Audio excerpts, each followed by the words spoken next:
To be fair, they have a point. Hey, we're live now. Oh, hi. So let me,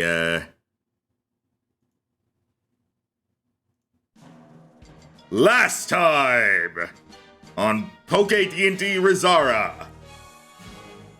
Our heroes... What the fuck did you do last time? Right, you fought Ketsubon. Yeah, so was it not forgettable? I'm having trouble keeping track of shit. So you fought Ketsubon, the strange being formed out of virtual energy. And upon winning, it gave you whatever, some information about Zalia the Chikorita, about Catesby, and some other things that you asked questions about that I'm sure you kept notes on, right? Yeah, not quite as much as we hoped to get, but we got something. And then he left through a computer. Yeah. Now... See, they were fine. Yeah, sure. And also we found out that safe and found those notes that Ken's researching through. That who knows what? The notes in the safe. That while we're doing the contest, yep. researching. Yep, and you got a TM for Firefang. All right. Yes. Then the next day, well, later that day technically, you headed for the Pokemon contest, and you met up with somebody. Hang on. You met up with the new ice expert. The new ice expert, Yuki, who I got the picture of. There we go. Oh no, she dropped the balls. Whoops, dropped my balls. I do know that she has like different types of Pokeballs on the belt. Yeah, she's basically just coming off being a trainer. She hasn't like switched to a uniform standard of Pokeballs or anything yet. Like I don't have an ice-themed wardrobe yet. When the fluffy jacket on her stat. And you also and then you also learned that you have the one of the champions, one member of the champion team is a sitting-in judge for this contest. All right, there are 4 judges for this one. Yeah. Yeah. I don't think that'll change much mechanically, but it's there. Right, this guy. Nerd Link. His name is Leopold. Nerd Link. Okay. All right. Let's get that music up as we pull you all over to the contest. Also, between sessions, my goal had evolved. Oh yeah. It did? Yes.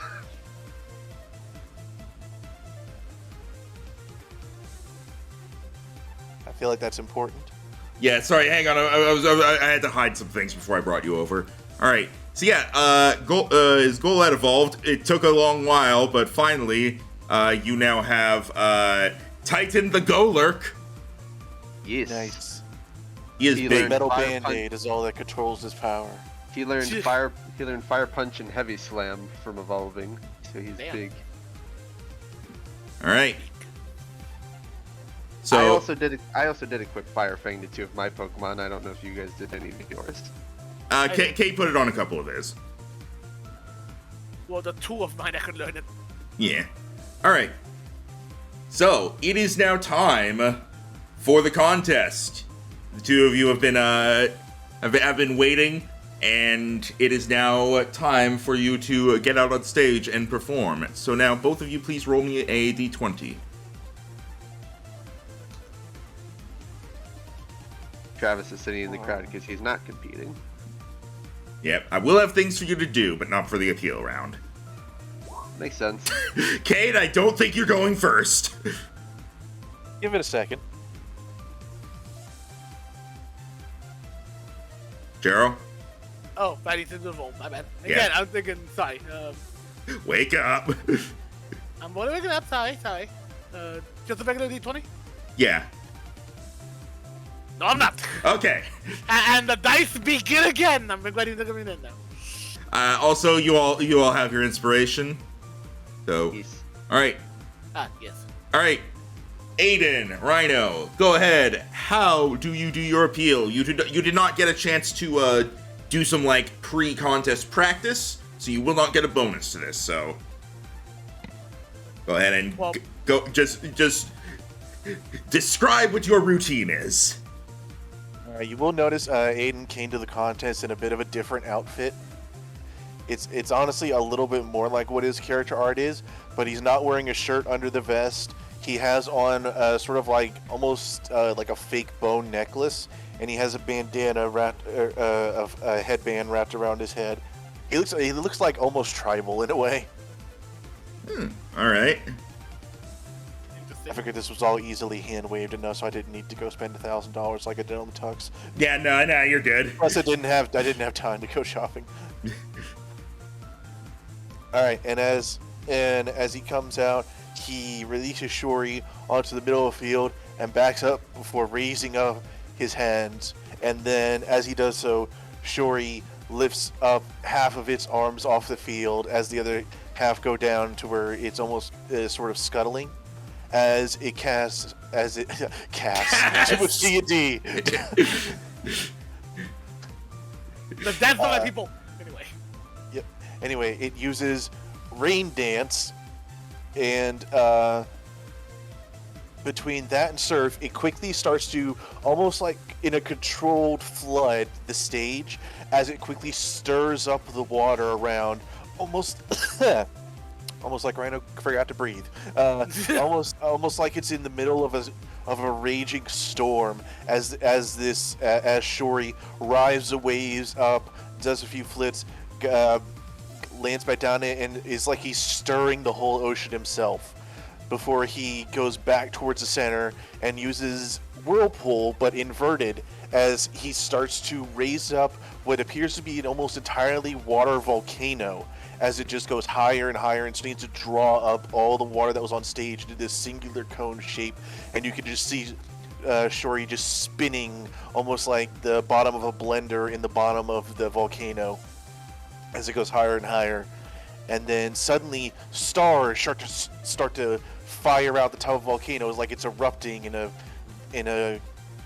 display of lights as they shimmer through the water and fire out as he uses Swift, before suddenly he launches upward just as you had been distracted away from what he was doing, as he rises out in a sudden gush of steam as he uses Fiery Dance. He spins through the air before suddenly pausing in midair and thrusting all of his arms out as he glows with a fiery light, as if the sun itself, as the water all suddenly just turns to steam and just flash evaporates all of it, as Shori is stood there among the clouds of steam, just glowing brilliantly. All right. Impressive. Most impressive. All right. I'm going to correct you on one thing. Shori is female. I'll admit, I'm surprised Shori has a gender. Starmie are gender neutral, but I'm just I generally ignore gender neutral stuff for the Pokemon unless they're actually like robots and crap like that. Like this is we don't actually have a thing on our sheets anywhere to say their gender. We just kind of judge it by the name. Yeah, and Shori is a female name. Is it? All right. Yeah. Anyway, all right. Go ahead and give me a performance roll and a D100. Okie dokie.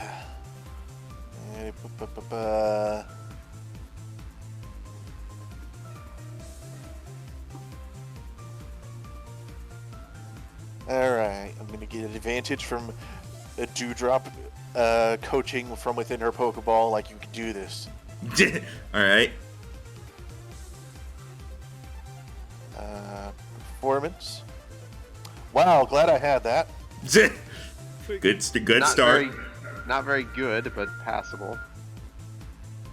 Hey, there we go. Alright. I got above 75, so I'll take that. Well, total, but... Alright. The judges are impressed by your performance. They applaud for you, and you do indeed pass to the next round. I high five like roughly a third of Shori's tentacles. Somebody does say it was remarkable. Of course they do. It's like, yeah, your return has been long awaited. You'll also know. Well, maybe you'll notice, but that's up to you if you see this. Leopold doesn't really say anything. He's just writing stuff down the entire time. Okay, that's interesting for a judge who doesn't remark on anything. I mean, he does carry a notebook in his picture. Yeah, but I think wait, did he at least hold up a number? He I imagine just like a picture of a thumbs up. He conferred with the judges. He didn't say anything to you directly. Oh, all right, okay. He's All right. probably the note taker of his team. All right. Now, some other people come and do their acts. Good old Glurp does his performance. The Reese's Puffs phalanx do a lot. Yeah. Do a lot of stuff that makes use of the fact that there's 5 of them. Reese's Puffs. Oompa loompa. There's a lot of very flashy psychic moves from an Alakazam. Ooh, that's deep competition. And then there's also a very something the judges can only describe as delicious performance from an Alcremie. Also, I don't see me or Lapis. That's because That's because it's not your Not on turn. stage yet. Yeah. Oh. Because I see Lapis' freaking, like, name and health bar there, and I don't see the icon. I'm like, what? That's a Oh, glitch. that's weird. Hang on. Pretend you don't see that. Is it fixed? I still just see, like, a floating name and health bar. Well, okay, it's fine. You are the last one to go on stage, so Oh, boy. Okay. go ahead and do your performance. End this off right. You already have the judge's attention because you have a shiny Pokemon. Yeah, but you Well, don't get the benefit of being the first person on stage with a shiny. Well, to be fair, what I was going to start with was because Lapis would actually be in the ball. Okay. Okay, Lapis, spotlight. Again, as the Pokemon opens up, it lets out a burst of bluish flame from its dragon breath. As out from the flames burst out Lapis, zipping around in the air as inviting the flames in the blue, which is shine off its special scales. As it as it lands down, it already starts like flying around the air, and then as it stops for a second in the center, and suddenly rocks almost seem to materialize out of nowhere as it uses ancient power, and then fly up into the air. And as they fly up, he starts following along them as it vibrates its wings into a frequency to make bug buzz as they start to shoot out into almost akin to like flares from a jet as they crash into the ancient power to cause like a spark of like fireworks to go off as they turn into particles. And as the dust is flowing through, making a brilliant firework display, Lapis flies by, riding through the air almost and as it's doing so, it's actually using Silver Wind to leave a glittering trail behind it, like a comet to the sky. As it goes passes through it all, then starts spinning in a circle using the air to gather all the sparks around it, and then once it gathers all together, it just does like a mega as it like bursts, as in like makes itself like extend its wings fully, causing all the sparks to glitter all over the sky, making them fully dispersed as it goes ahead and then decides to land on my head as both Lapis and myself give a bow to the crowd. All right. Very nice. Hey. All right. So Go ahead. Performance and D100, correct? Yep. Okay. Hold on. You do not have advantage because you don't have the ability that Aiden does, but... Uh-oh. Well, can I do the D100 roll first and then see? And which then one decide, goes? yes. If you want to use inspiration, yes. Okay. Oh, I'll pretty do- good. I will say, like, this isn't like the D100 and the performance are added together. They are separate things that are considered. But if one is high enough, the other one being low is made up for. So, up to you. I mean, 8 is bad, but it's not the worst thing. The 78 is high.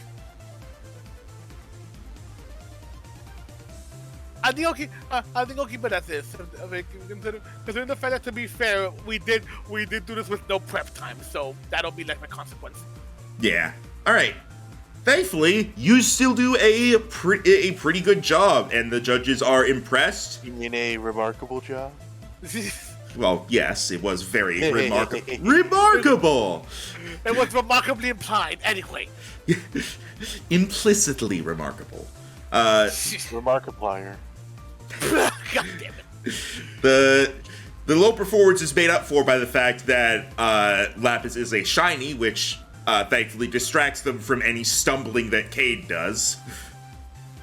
I mean, to be fair, I will say, to be fair, the Pokemon supposed to be class of the show, so that. Yeah, but the trainer is also judged alongside them. So, but yeah, so you did a good job, and you are also proceeding to the next round. Yay. All right. And that is the first day. As you are. I should not have Zelia's moves decided. As that contest thing comes to an end, and you guys are all heading out. Travis, you receive a call. Oh, well, that's weird. That was his ringtone goes off. Reese's Not- Puff. Not that many people have my number.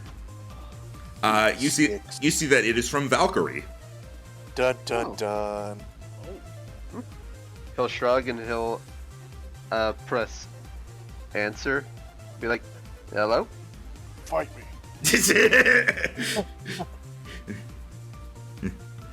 Hey, so heard you're back at the city now. Yeah. Contest is going on and the others are participating. Well, if you've got nothing to do, maybe we should try that little 1v1 with our Annihilate. Oh. Ooh. Sure. I guess so. I'm not doing anything else for the next couple days. And it's not like they need me to cheer them on. When do you want to do it? All right. Aw. You heard our feelings. You don't hear him. How about You're him in our hearts. But we won't see him. wait, have you ever been on stage with those bright lights shining at you? You can't see the crowd anyway. Fair point. Fair point. Thought that counts. He can just We tell think you he's later that he there. was totally there. How about Yeah, exactly. how about 2 days from now when the others are doing their second round at the contest? I'll give us both some time to prep. Okay, sounds good to me. All right. Meet me at the gym then. Alright, you're on. See you there. All right. Travis is gonna head, once the contest is done and people are shuffling out, he'll let the others know that that'll be going on for him, and he'll go back to the center and he'll get Kong out since he's in the box right now. Oh, if knew you couldn't go without me. if you plan on putting him back after this, you don't have to bother putting something in the PC right now. Yeah, I'm gonna put him back. I like my team where it is. All right. So for now, Now- we'll now- just assume you put in like Bahamut or something. But Yep. Now to look at my... A black belt is completely worthless in a 1v1 with a ghost type. I will say Valkyrie will probably go over some like other details with you. No held items, and don't worry about moves not hitting. Okay. Then Kong is more or less ready, unless, well, it would take it minimum 2 days to train him up a level. So, actually, I can't even train him up a level. He's at the cap. I have nothing that goes above level 9, so this is as strong as he's gonna get. All right. So, what do you all do for the in-between day, the training day, so to speak? I need to start getting Dunwick leveled up because he is only level 5. All right. You're gonna do some grinding for Dunwick? Yep. All right. Aidan and Cayde, what are you going to do?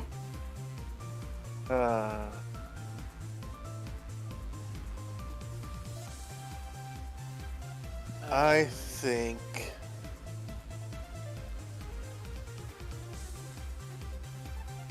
think I'm gonna put some Nalier in the box, and I'm gonna bring out Artorias and do a little bit of day of training with him. All right. So you're also gonna do some grinding. Cayde, what are you gonna do? While letting Lapis because I'm going to be using the same Pokemon for the battle, of course, right? Pardon? Yeah, you're gonna be using Lapis for the battles. Damn it! Yeah, we're making sure. In that case, I think would it be possible for it to be like while getting Lapis like prepped up, it also be able to do some a little bit of grinding for say another have like a sparring partner between the two so they can both level up, or no? You can't do both of them leveling up, but you can level grind a different Pokemon, and it's still assumed that you're still preparing Lapis as well.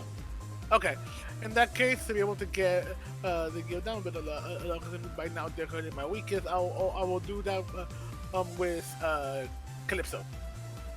All right, go ahead and roll that D6 for your Slowpoke. So far, Dunwick is So Calypso leveled up then technically. all right. Because Calypso was 4, so. Yep. So Slowpoke is instantly up to level 5. So. No. Remind me, was Travis gonna research something we heard about from Ketsuban? I already researched, or I already looked into the piece of paper we found and found the bases. Yeah, that's what he had been doing. Oh, okay. And he did let you guys know that there's many bases around Resara, including one that's just a tiny bit out from the city that we're in to the northeast.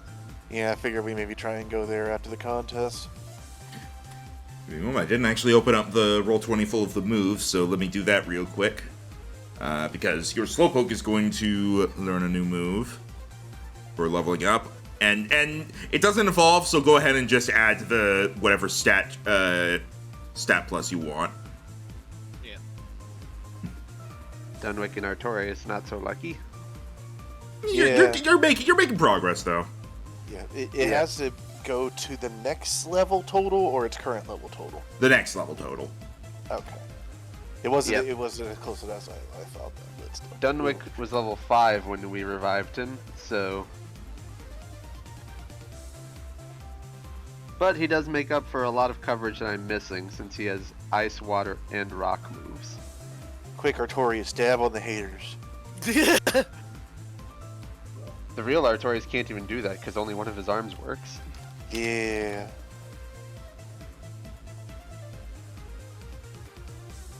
Right. And you have gained your new move, Amnesia. You gained a new move, or did you? You don't can't remember. You gained forgetfulness. You gained Alzheimer's. All right. God. You gained short-term memory loss. What was I Wait, doing? wait, say that Oh again? well. You got amnesia. You got amnesia. You also, and you can add one thing to your stat, to one of your stats, and then make sure you also raise your hit points by 5. And then Yeah, I've been doing that right now. and then do crap. and then, huh? Instead of checking my my long-term memory, I think I just shut off my short-term memory. All right. You've gained amnesia, aka protagonist syndrome. Congratulations, you could be in an anime now. Or a JRPG, one of the two. I Alright. love JRPGs. Jerpigs. JRPGs.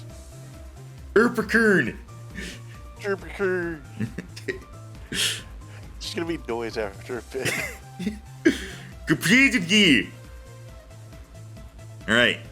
You lost me on that one. It was just noise, don't worry. Alright then. Alright, Also, I think I finally picked out Zelia's moves. good. My Pokemon are all once again legal. Alright. This means it is now time for the next day. Prime. I mean, if you want to. I mean, you kind of No. already did, but all right. Oh, who do you think I am? I did not crime. I was let in. All right, let me just boop boop. All right, there we go. I like how you transitioned us to a different page that was the same stage. See, here's the thing. Scroll down a bit. There's some extra space here. It's all black to us. Yeah, I know, but there's some extra space because we're gonna do some simultaneous shit.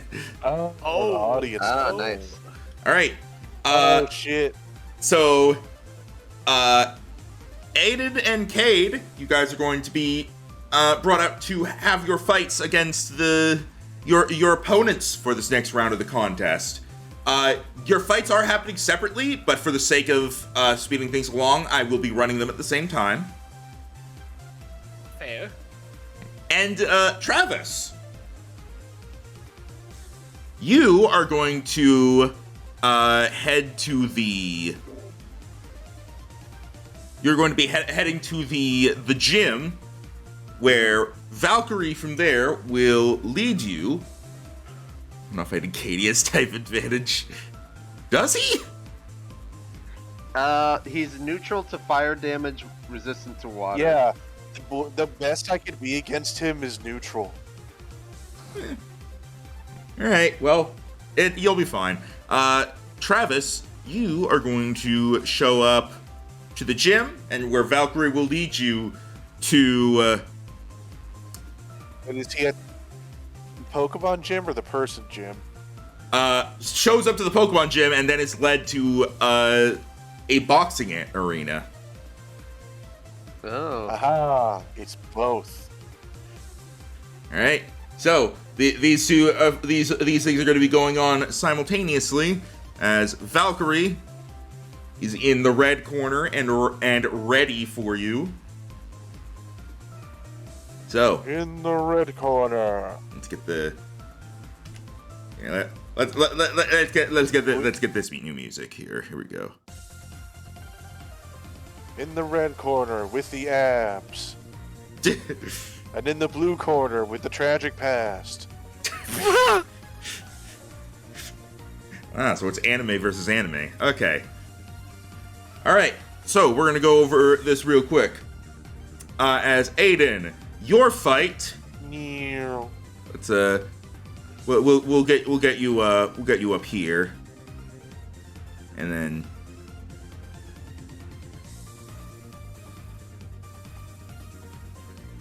Question, is he breaking up a lot for anyone else, or is that just mine? I haven't said anything. I wasn't saying anything. Yeah, So in general. oh. No, I haven't heard any breaking up.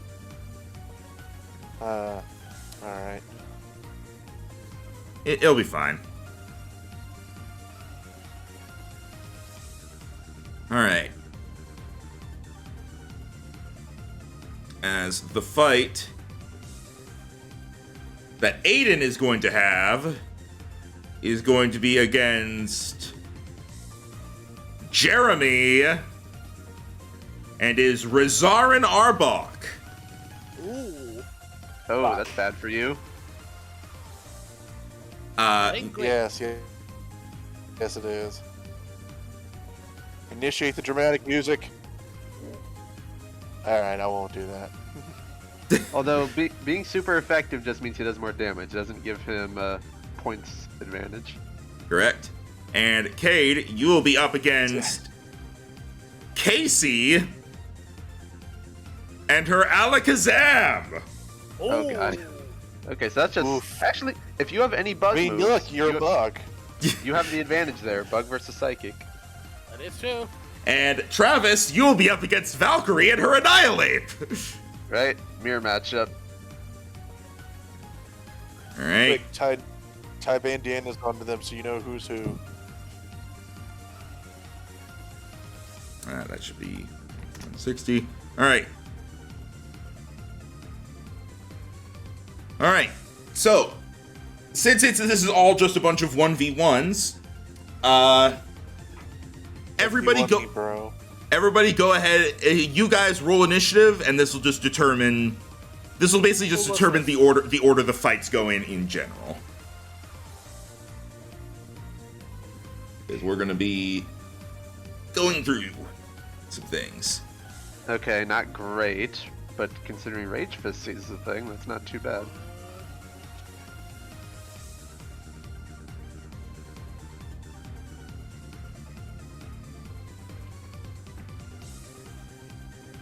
All right. And go. All right. So let's see.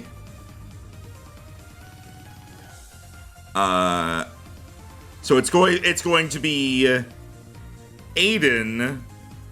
Then, in terms of the fights, it's going to be Aidan's fight, then then Travis's fight, then Cayde's fight, and now we see who goes first in each of those fights.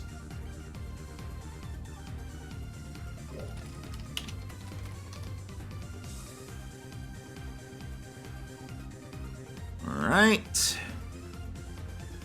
Boop, boop. Boop. Boop.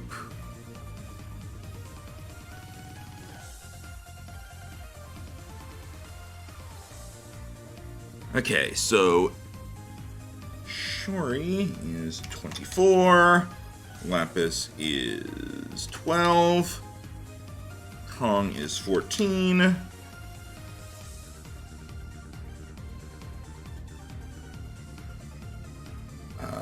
ooh, not by much. Casey, yeah, Alakazam is fucking fast. I'll just say 13. The Alakazam's total speed ended up being like 29, but What the fuck? Alakazam's fucking fast. The only didn't two know good that. stats Alakazam has is speed and special attack. And then, What? You mean it's a sweeper? and then boom, there we go. And I think this'll.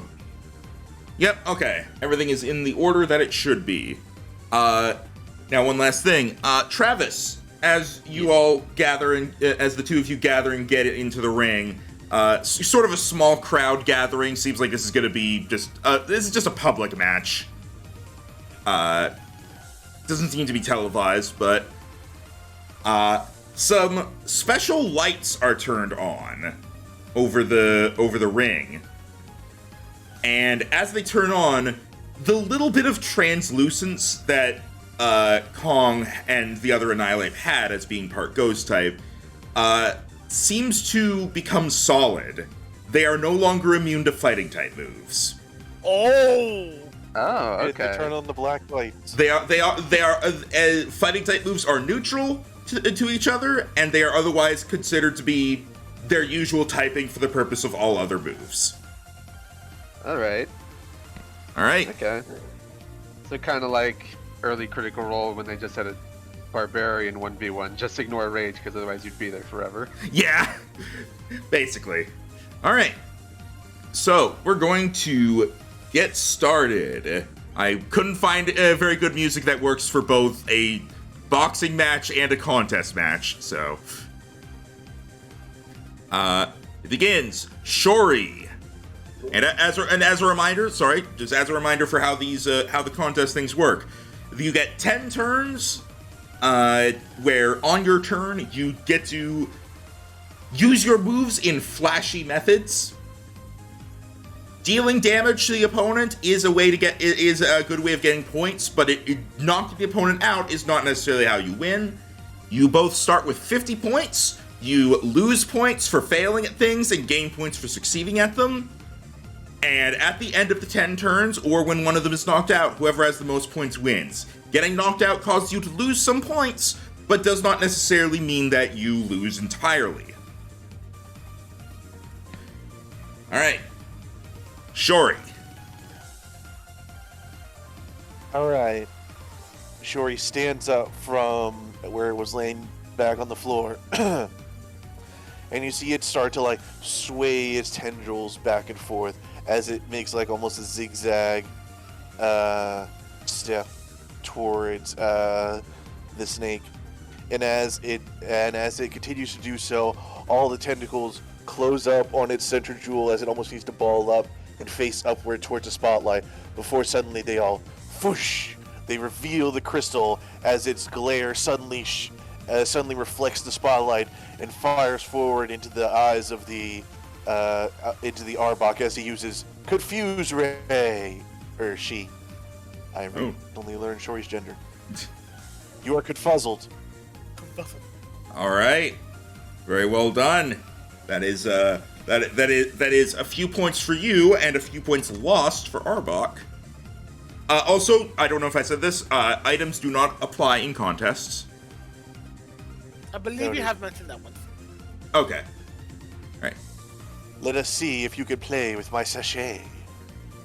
Well, let's find out, because the Arbok is going to try. Well, first, let's see if he can actually do stuff. He can. Damn it. He is able to do something as the Arbok is going to, moving rather gracefully for a snake, is going to slither along the ground, sliding in a way that it's like flowing water, as it's going to move around Shori and slowly sort of encircle Shori, like moving so that its head is back to its tail, forming a circle, and Shori's in the middle of it, before electricity is going to spark off of it from all angles, latching onto Shori, as it is going to use Nuzzle.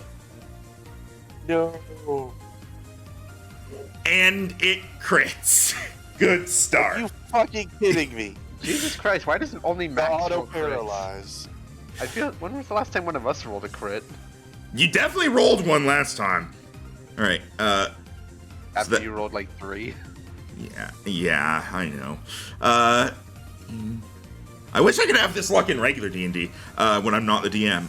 Okay, so that is that is super effective. Says super effective, so I'll add in another of these. You take 30 damage and are paralyzed. I hate the paralyze more than anything else because I can't use items. So both of us are just a coin flip on whether we can actually do anything. Yeah, pretty much. He is still confused, so. Alright. Give me my yellow dot. Yep, there we go. As that gets Jeremy a decent amount of points for turning the tide on you. But you are still, at this point, you're basically both even. Alright. Down in the boxing match. As the bell is dinged, the Annihilate is going to come forward, waiting in the middle. I'm just going to assume that you're both going to end up there, and it's going to go for the starting attack, as it's going to go quickly for a It's going to go quickly for an Ice Punch, hoping to freeze you and get some easy hits in to start. I don't think most of you would get this except for me, but I kind of just thinking as the battle's going on, they're bringing the Back to Rise song from Bringing Killer Instinct. Yeah. If you know that song. I know it from the one death battle. Same. Okay, good. All right. That is It's a good song. That is a 17 to hit physical. Barely misses. My AC's 18. All right. These are all physical moves, so don't need to worry Yeah, about that. Kong sees the punch coming, and he's able to get the one wrist that still has a cuff on it up to block it. All right, and now it's Kong's turn. After blocking that punch, he's going to retaliate with his own and going to go right between the eyes as he uses Rock Smash. All right. 29. Yeah, that'll hit. So that's... Okay, so 22, and it takes a permanent +2 from all physical hits. Yep. Oop. All right. Back at the contest, Alakazam is getting to go first here, as Casey, your partner from a previous contest, by the way, is going to begin by taking its spoons and kind of crossing them in front of itself. Its mustache begins to flow in an invisible wind as it begins to calm itself before a burst of psychic energy fires out from itself towards Lapis, as it is going to try to strike you with a very sudden Psy Shock. So that targets your physical defense. Yep, 19 to hit physical. 19 to hit physical. Just barely 18. Alright, you take 26 damage as it strikes Lapis' mind with psychic energy. Normally not generally visible to the human eye, it is making an effort to make it visible for the sake of showing off and doing flashy maneuvers. How much? How much again? 26. 26. Okay, could have been worse. Yep. Alright. And now it is Lapis' turn. Thinking to be able to, as it's doing that, it just Lapis will appreciate. Because does not take too kindly with it doing that, and will start while shaking off the effect, will start to fly around. Almost it seems to be like flying around in circles around the Alakazam, as it starts to, and as it's doing so, like like gracefully spinning, it's then going to do like a pirouette in the air before going high into the air, before going down and almost doing like a, you know how birds will sometimes do like the sweep down and up, like to like get to like attack their enemies, so like that. Yeah. Think it doing that, but as it's doing so, it's also like being surrounded in silver mist, as it's also doing so to hit it with a silver wind. All right. Oh, let me actually move to be able to do that. Yep. All right. Yeah. So just it going down while spinning as the silver wind is getting around, almost like a glittering tornado as it goes to hit him with it. All right. Let's see. Yep. That barely hits. Oh, thank God. Alakazam's got pretty good special defense, but you barely hit with that. That was physical. No, Silverwind is special. It says special right there. Oh, no, for yeah, damage. special. Yeah, never mind. But you get that another 2d4 because you hit. Correct. Yep. So go ahead with that. So that's 21 plus 6, 27. Nice. Some pretty good damage from that.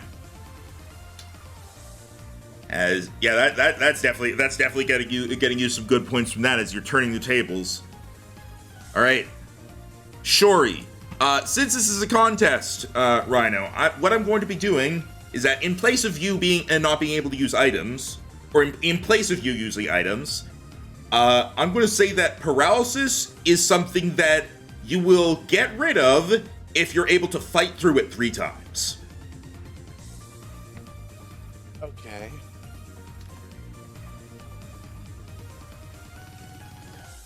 I guess we'll see what happens then.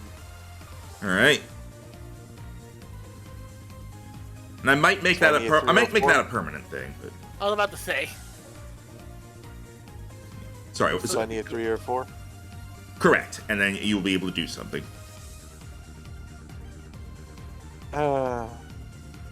Nope, you are too paralyzed, not able to get a move off. As the Arbok tries to dive at you to attack you with its fangs, but it misses, being too dizzied from and slightly blinded from your earlier move as it slams into the ground instead. Well, I'm hoping he lost more points than I did this turn. Yep. I will like, he hurt himself, he lost points, you were paralyzed and you weren't able to do anything, so you didn't lose points, but you didn't gain. Yeah, I figured. So yeah, as of right now, you are now slightly in the lead. Because at least you didn't smack yourself in the face. Yeah, but unfortunately his goes away. Alright. So, alright then. Exciting! Remarkable! He actually says, this is remarkable, I think. Remarkable is looking at the other side of the field. Yeah! Alright. Back down with the monkeys. Annihilate is gonna... you've blocked its first ice punch. It is going to try to use that as an opportunity to strike from below with its other hand, getting a shadow punch in on you. Okay, that's an auto hit. Yep. That is with the super effective. Alright, that is 19 damage. Alright. Minus 19. And it's your Okay. go. Alright. Kong takes one step back, but he readies himself, plants his feet firmly on the ground, and he is going to go for another rock smash, wanting to get to the... going to aim for the temple of the other Annihilate. 21 to hit? Yeah, that'll hit. That is 22 plus additional 2 from the first rock smash, meaning 24, and it now takes a permanent +4 from all hits. Yeah, you're building that up. Nice. All right.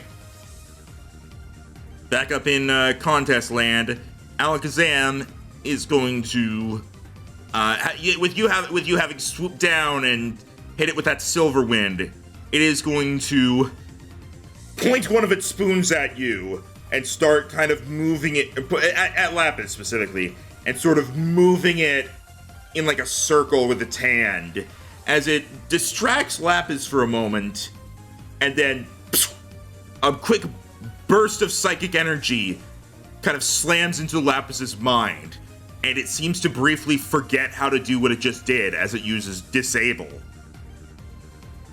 And You fool!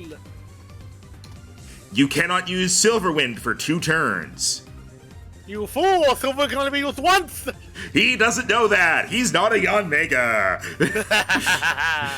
That said, the fact that happened though does still give him a small amount of points.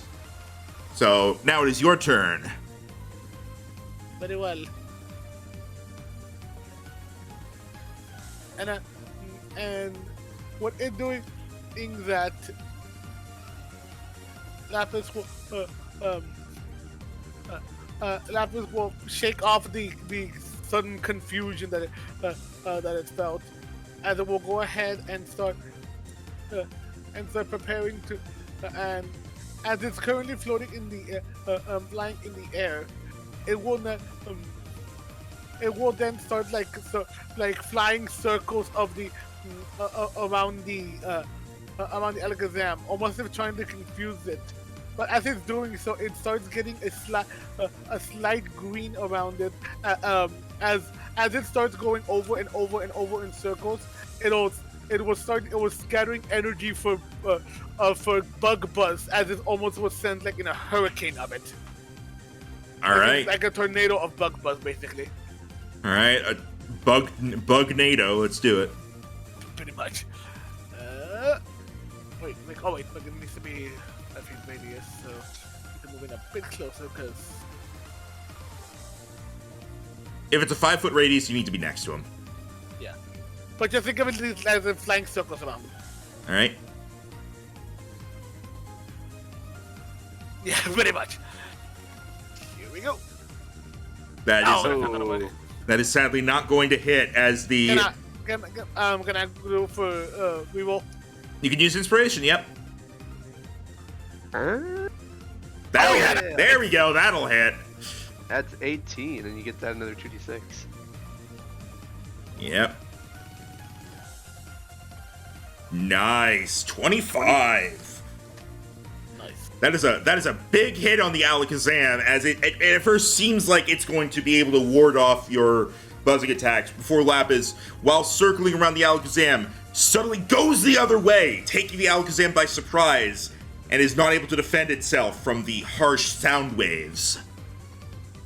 As you get a decent number of points off of that. Shori. All right.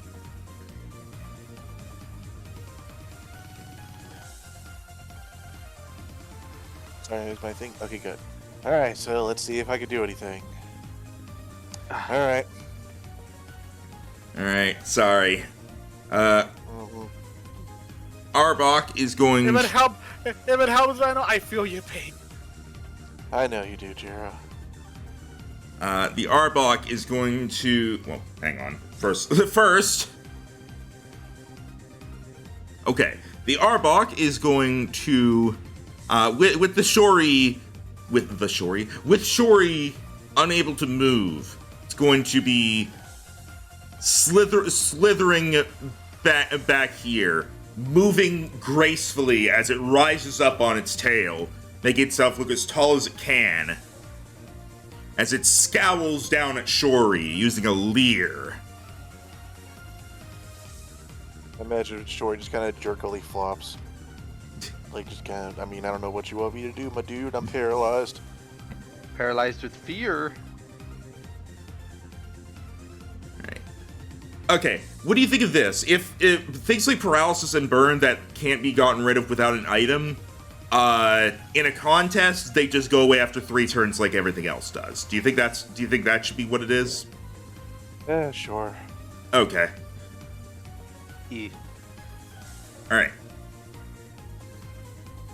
It never really occurred to me how busted it could end up being. Alright. How frustrating it could end up being. Alright, then upcoming next will be your last turn of being paralyzed, regardless of whether you break through it or not. But either way, down with the Annihilapes. You have dealt a couple of good blows to it. The Annihilape is going to... Its eyes are going to flash an even brighter red as it's going to come in with a Rage Fist, summoning all of this energy from being attacked already. Yep, and it's gonna get a nat 1. Yeah. As it goes in, but its rage overcomes it, and it completely whiffs. All right. While her Annihilate is recovering from overshooting, Kong is going to take the opportunity to get it with a punch to the back of the head as he uses Shadow Punch for an auto hit. All right. So, yep.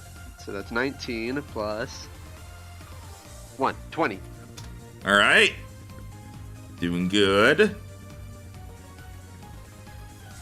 The Alakazam is going to, with Lapis getting very close, it doesn't seem a big fan of this, as it is going to. Oh wait, well, almost forgot. Did you add the +2 because of the Silverwind for the damage? Wait, what does Silverwind do? Sorry. +2 to damage on future attacks, -2 to from attacks. Oh, okay. No, I did not do that. Give me a moment. I also just realized I hit it with 2 rock smashes. That was 24. I will. All right, give me just a second. All right, edit that, and then let me quickly add all of Lapis's things. So it was that, and then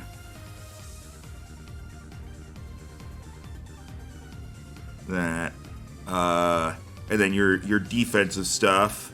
So that and that, and then was it your speed as well or something? My movement speed is 5 feet. Okay, a lot of shit on there. All right. You put it. Yeah, I know. All right. Alakazam, having taken those hits, is not a fan of currently being so close to Lapis. And it is going to...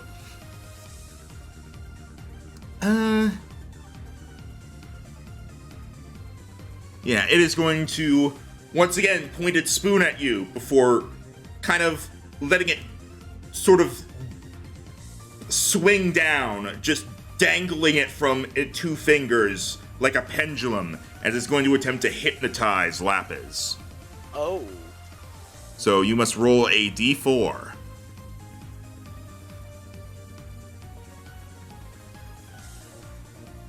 You are good. You shake off the potential hypnosis.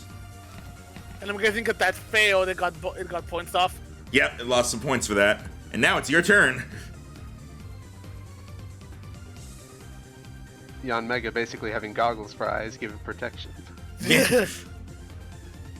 I was considering giving it tinted lens as a trait, but I couldn't think of anything for it to actually do.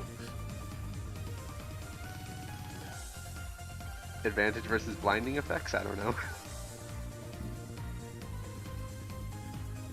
As for what it will do right now,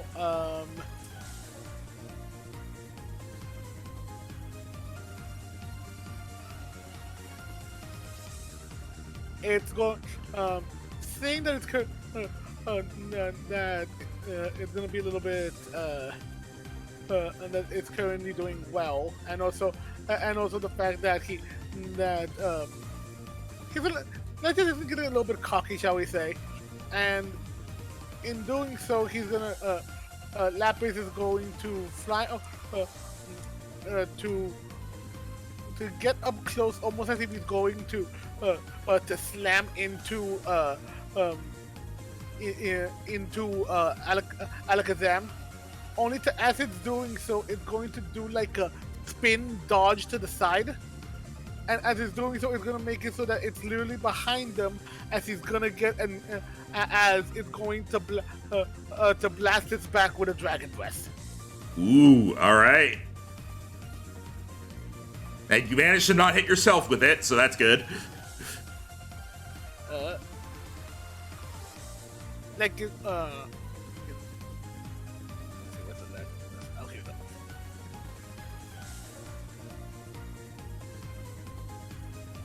18? 18 does not hit, and you would have had disadvantage anyway, because that's a range attack. Oh, right. But, yeah, it does not hit, as the Alakazam, taken by surprise by you getting behind it, is still able to turn and quickly puts up a small psychic barrier, blocking the dragon fire. Well, So, that's Well, I mean, basically a nothing round. You both missed. in a sense, but I feel like probably mine did, considering the fact that it do like a bit more stylish, maybe I didn't lose as many points as he did. You are still in the lead. Okay, that sounds nice. All right. Shori, it's your last turn being paralyzed. Yep. Oh, holy shit! I get to do something. You get to do a thing. Just when Jeremy Zarbach, who, by the way, I forgot to note this, is named Cheddar.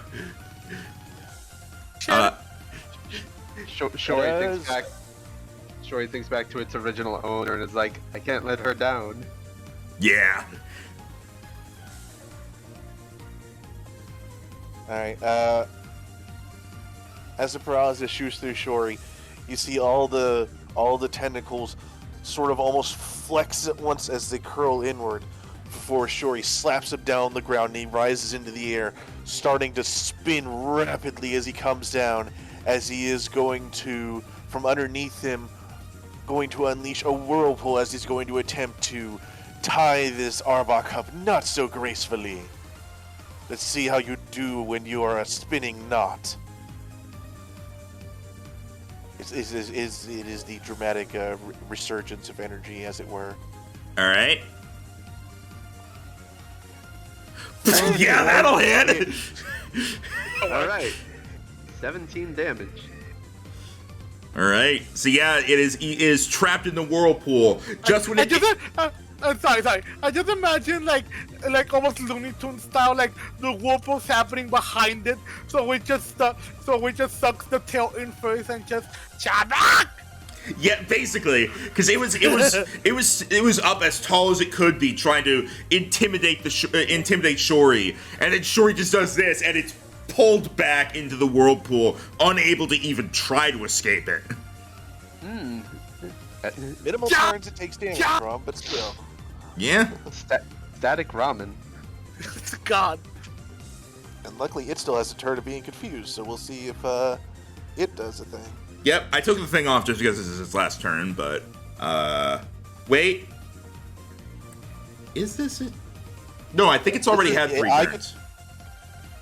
Oh, is it? Oh, and yeah, because it was confused when it attempted to when it nuzzled and paralyzed you. Right. Okay. So Right. it passed 2 out of 3. I failed 2 out of 3. Yeah. But All right. As you do. Now it is currently stuck in the whirlpool. It is going to try to get out of here by trying to kind of coil itself up and try to spring out of the whirlpool at Shori. Its mouth wide open, its teeth coursing with electricity as it's going to try to Thunder Fang you. Please do not crit. Okay, at least 20 to hit physical. Yeah. Okay. At least this one is not an automatic paralysis like Nuzzle is, which is just crazy. Yeah, that's what I was more worried about with Nuzzle. Yeah, Nuzzle is like low damage, but at least it does a paralyze. All right. No, D10 to see if you're paralyzed. And then because super effective, that is 18 damage. Okay, not near. For a super effective hit, not too bad. Sure, he is down to about half health, but it is what it is. Alright, so D10. Yep. I can smooth this Yeah, the more. fangs are basically identical to the punches. Okay, good. You're Yep. good. And Max is to roll a D6 for whirlpool damage. Correct. As Arbok is able to bite down on Shori, but is then pulled back into the whirlpool. It was not able to escape fully, as it's still going to it's still going to lose a few points as well as gain a few points, meaning it basically comes out even. Yeah, but at least I gained more than I lost this time. All right. Yep. Oh no, I didn't calculate it. Okay. All right. Back to the mirror match. Yep. Back to the monkeys. Annihilate is not feeling so good. Is going to turn. Is going to start winding one of its fists up as it comes forward, trying to get you right in the nose with a drain punch. Fair enough. See if it hits. 26. Hits. Okay, so we'll heal off this, and it's just neutral damage. And that's also 26 damage. Ow. Alright, that was the first big hit it's landed. Yep. As it heals up and starts feeling better, it raises its fists, like, kind of like playing to the crowd as it's like, yeah, I got him! And now it's Kong's turn. As Kong gets the first significant hit he's taken this fight, the vein on his forehead starts popping, Oh, and he's going angry. to return the favor and focus shadowy energy into his palm, and then go for a palm strike to the face as he uses Rage Fist. Alright. 26. Yeah, that hits. Okay, so I get to add 3d6 because I've been hit twice, and super effective. Yep. So 3d6, 14. Jesus! So that was That'll 30, work. That was 32 plus 4, 36 damage. That is a Nice. big strike as Annihilate was playing to the crowd, like kind of punching the air, like, yeah, see how tough I am, and Kong just rises up behind it like a slasher in a horror film, and just bam, and Annihilate actually like falls down for a moment and has to get back up. This is Pokemon boxing, so like hitting the ground isn't like an auto out or anything, but it is below half at this point. Kong has not even been acknowledging the crowd. His only goal is to take out this other Annihilate. It is his goal to prove he is the alpha. Yeah. I just imagine like it just gives you like a look as it like almost like ashamed of it for like freezing to the concept of the fight, and just gives like a like after it knocks to the ground, just gives like a bring it like a thing with its fist, like the come here motion. Honestly, in my head, fittingly enough, I'm imagining Kong doing the Undertaker famous "Get Up" in the Yes, yes, I approve of this message. All right, that's what's going on with fighting. Now let's see what's going on with psychicking, as Alakazam was not able to hypnotize you, and basically nothing happened that round. So instead, what it's going to do is it's going to start to concentrate its energy as it faces Lapis, and it lifts its spoons up, shooting a beam of psychic energy up that just kind of explodes into a little firework, and doesn't seem to do anything else aside from that, as it just shows off to the audience. Preparing, I know what it's doing. All right, and it's your turn now. As it gets some points for that nice little show. All right.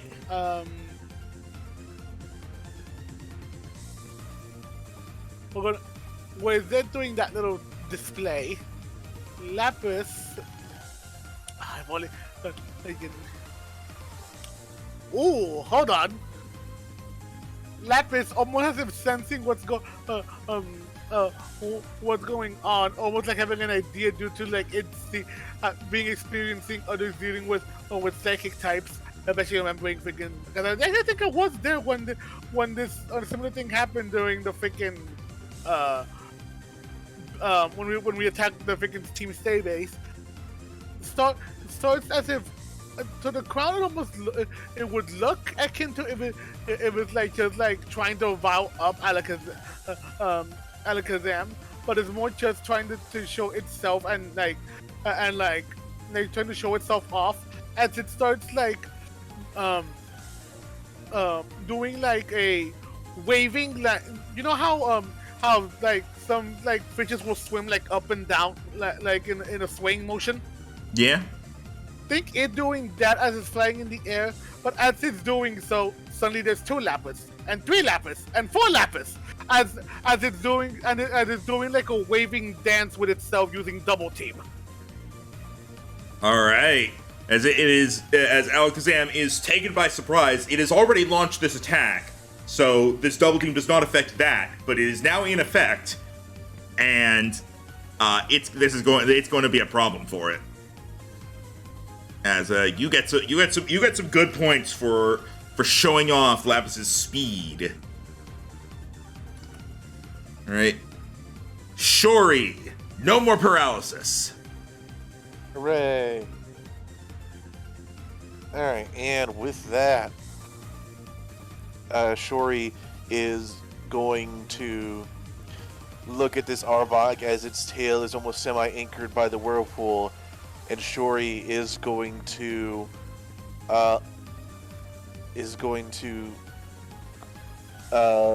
look at it and nod before it slaps down and flips through the air like a coin being flipped. And you notice as it passes over the Arbok, as it starts to spin the other direction this time, as half of its tendrils look down as it's going to, from above, going to use a fiery dance with tendrils of flame corkscrewing around down towards the Arbok to pin it between its 2 elements. Damn. All right, go for it. Fiery dance. 31 to hit. Yeah. And 24 damage, big hit. Fun fact, both those 31s mean I rolled a 19. All right. That is. And for funsies, he's over here now because he did a sick flip. Yeah, that's some good damage happening there, and Arbok is not looking so good after that. It's still having trouble with the whirlpool. You got some good points off of that. Arbok is now going to, seeming to realize that it can't take on Shori when it got all this movement. It's going to, while in the whirlpool, try to steady itself. And just like before, where it scowled down at Shori, it does the same thing, but with a paralyzing glare.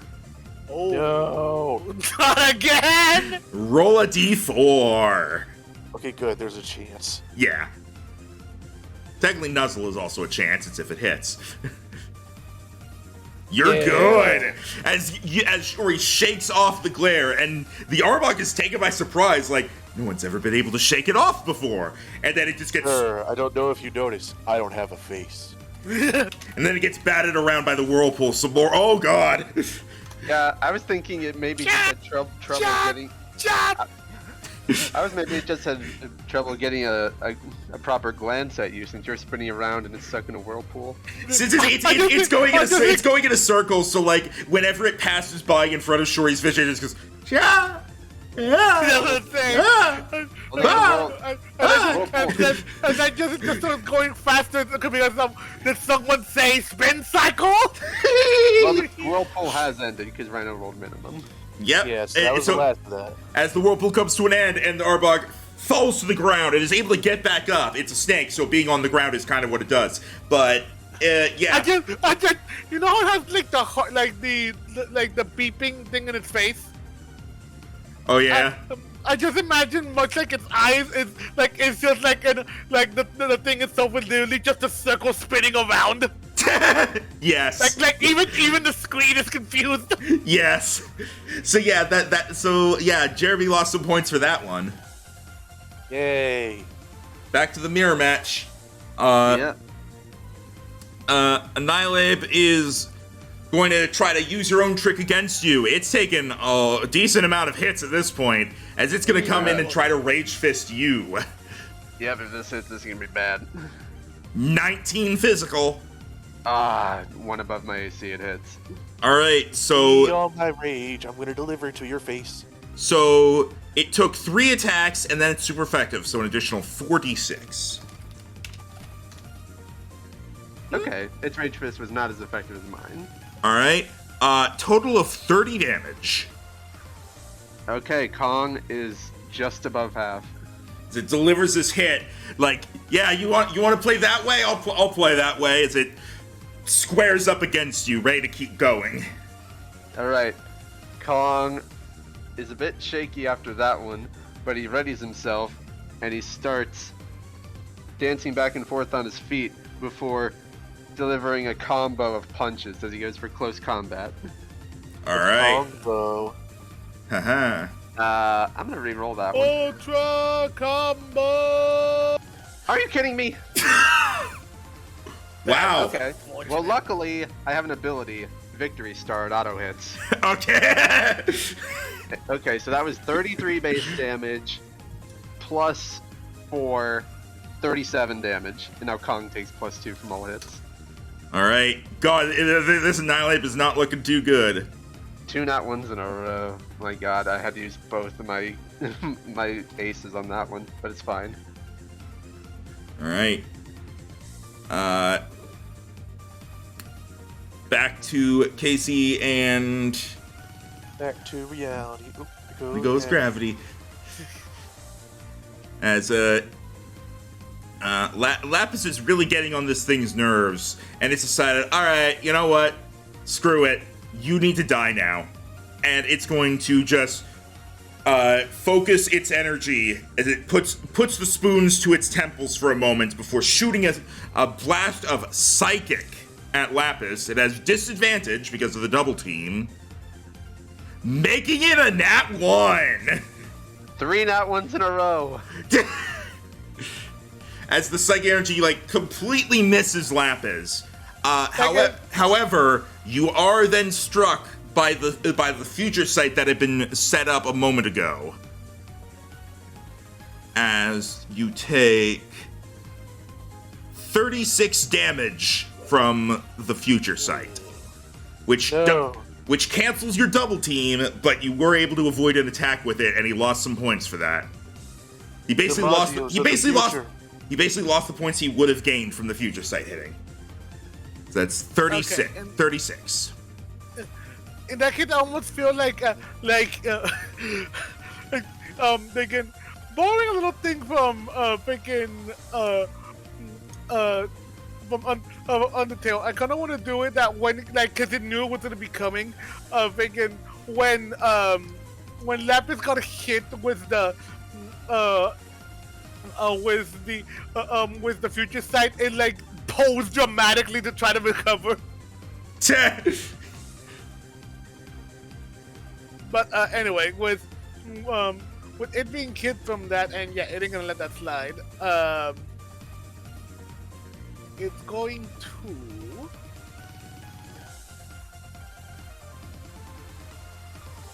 I just try to see which one to do.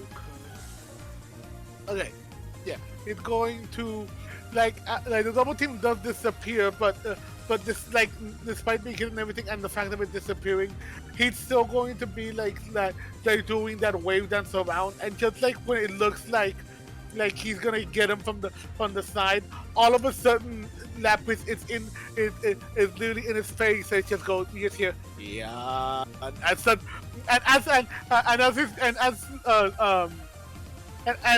it does that, he would then notice the sudden like rocks that are currently floating behind it as it uses ancient power. Oh shit! Oh shit, rocks. And considering this hit. Oh that yeah, that hits! hits! Oh yeah, that hits! Don't forget the blue silver win. Yep. Also that should be extra 2 for all that, because it just didn't get doubled yet. So that is a total of 19 damage, and then basically all the stuff you got from Silverwind is doubled now. Oh, by the way, how much damage was the thing that he gave me with the switch side again? It was actually 34 because you had the defense, so 34. Okay. All right. As that is a big hit that you've gotten a lot of points off of this. You are, if you look up at the scoreboard at this point, we're at the halfway point. Aidan, you are currently at 75. Jeremy is at 50. Cayde, you are at 85, and Casey is at 65. No, both of you have a pretty significant lead. Yep. And it's back to Shory. All right. At this point, it looks like you guys are going to knock your opponents out before it reaches time. We'll see.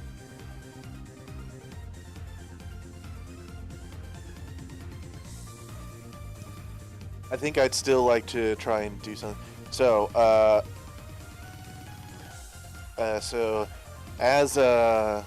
what do?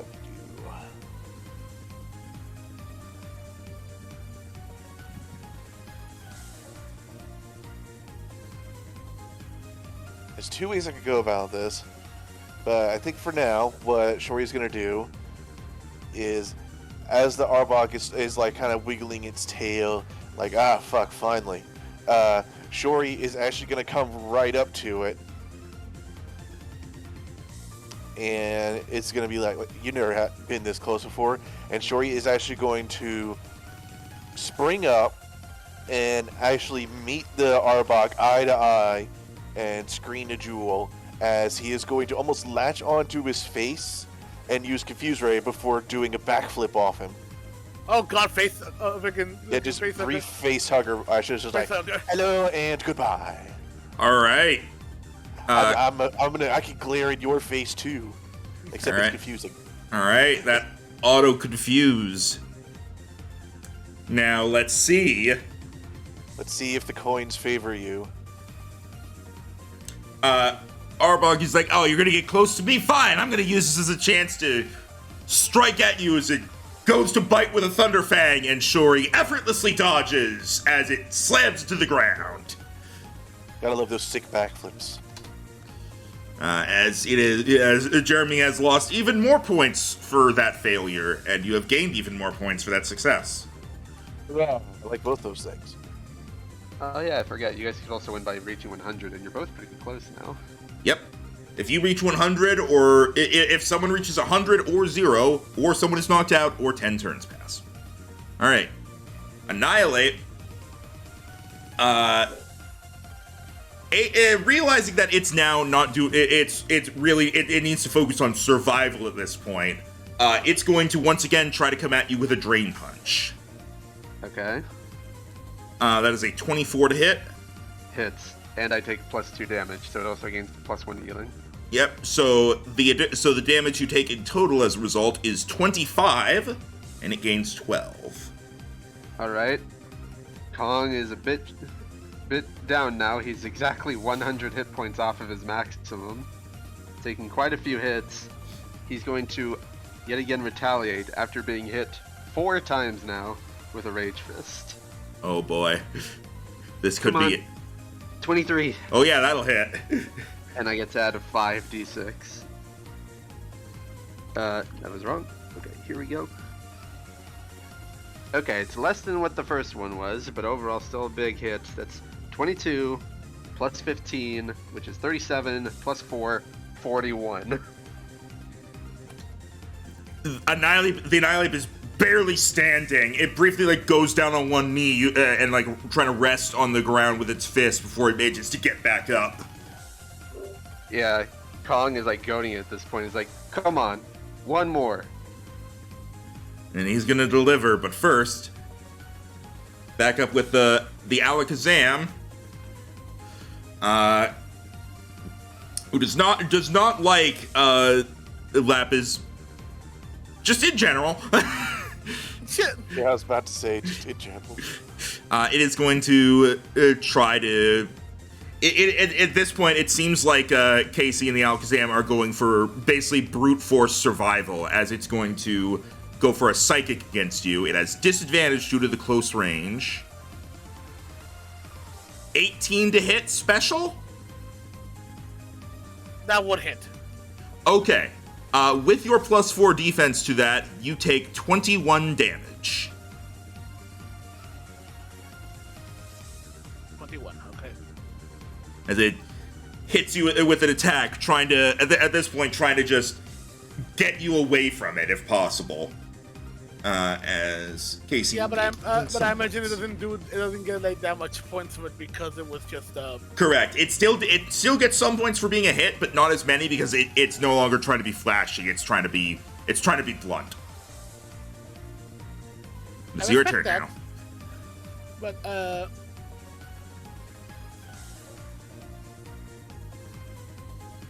at that point,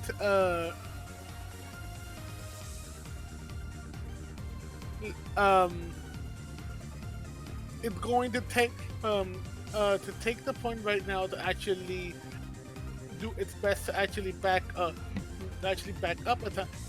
a tiny bit as it tries to show off its skills when almost doing a backflip to spin to try to back away a bit. All right, Alakazam is going to try to take an attack of opportunity on you. He knows. All right. He's going to try to get you with a Psy Shock as he tries to blast you again while you're getting away. It's doing it while you're still next to it, so it will have disadvantage. Okay, it's a 19 to hit. That is... What? 19 physical. Again with a 19. That was really good last time against their hits. All right, with your defenses, that is 20 damage. As it blasts you while you try to get away, trying to show how strong it is to try to get some more points. It despite being hit, Lapis still does its best to keep it a distance game now. Pretty much like shaking it off and almost using like the hit to be able to like maneuver itself with air, like almost like doing like tricks in a sense. All right. And as it gets close, as it was flying away, there was green energy getting around it once more. And then once it's facing the Alakazam, it has all of its wings like face the Alakazam as he launches like what looks like a missile barrage of Bug Buzz. All right. You, if it's Bug Buzz, you do have to get close. It's a 5-foot radius. Oh, make another one up. Oh wait, that was a bit close. My bad. Then I wouldn't. Actually, no. We'll just switch that for Dragon Breath, if that's okay. Okay. It still won't hit if we're using that 12. So. Oh no, I was gonna, because honestly, if I got that I was gonna go for long range, but I was going for the wrong long range. If that makes sense. Okay. Again, I don't usually ask this, so yeah, sorry. It's fine. All right. But yeah, let's go for the Dragon Breath. All right. 19? Yep, that will hit. Yeah, so pretty much just Q as it like is gathering the green energy as it just lets out a like straight mist, a straight like mist of blue flame of like blue greenish flame at it. And that is increased by your strength. And as the fire washes over Alakazam, it holds its spoons up, trying to defend itself. And once the fire is gone, Alakazam tries to take a step and is barely able to move its muscles. It is paralyzed. Ooh, nice. And with all that, at this point, Cayde, the bell is rung as your fight comes to a close as you have reached 100 points. Hey! Lapis would give, and that Cayde would give a cheer and also congratulate Lapis as it goes ahead and lands on Cayde's shoulder to give like a little yeah, and then but then after that just to show it being no hard feelings, especially considering that they did in a sense I feel like they would have recognized it from a past contest. Yeah.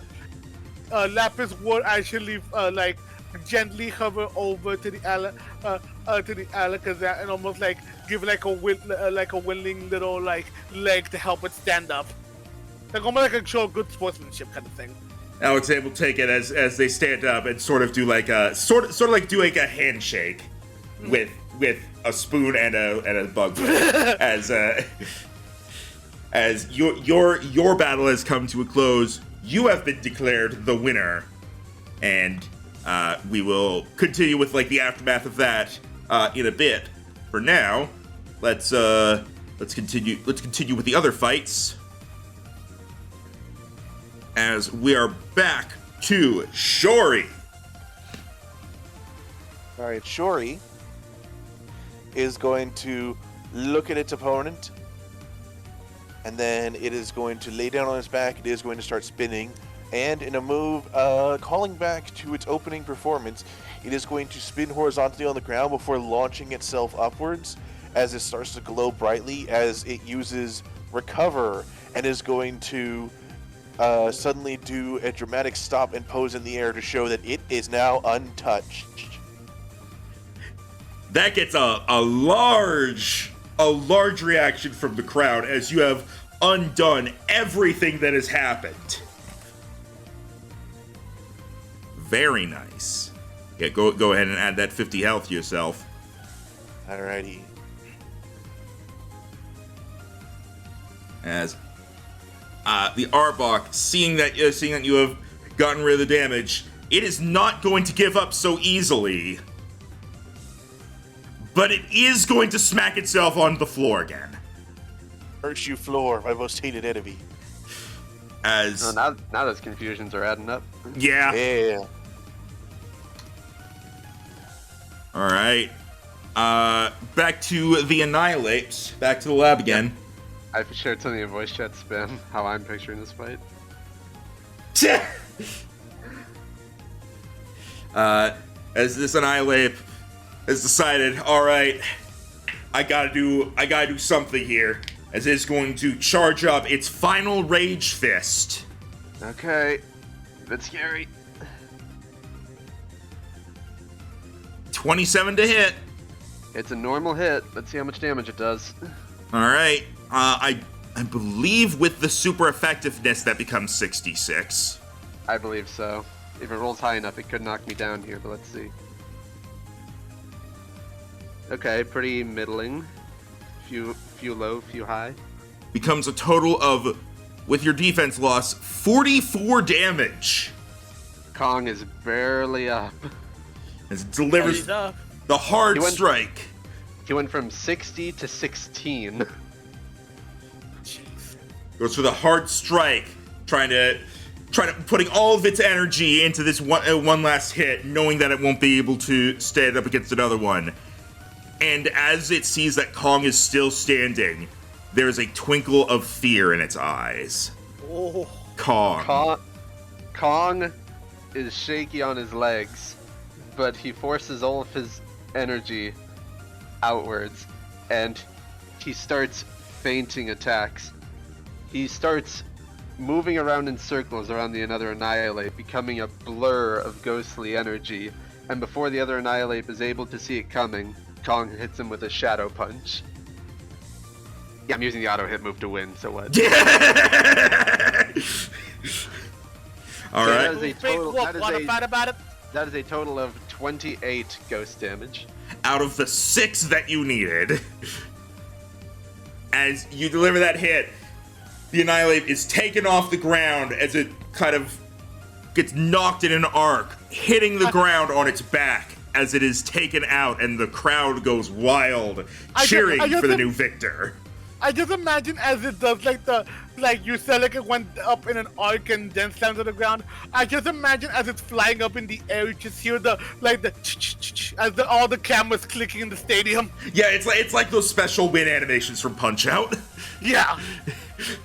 Except instead of like a bunch of croissants and baguettes coming out, it's hair or something, I don't know. Like Tarzan with the Jaguar, Kong grabs his fainted opponent and lifts him up and starts making gorilla noises. Jesus Christ! The ref comes in, and the ref is Dave, and he grabs Kong's arm and holds it up, declaring the winner. As you have come out victorious in your own battle as well. Yeah.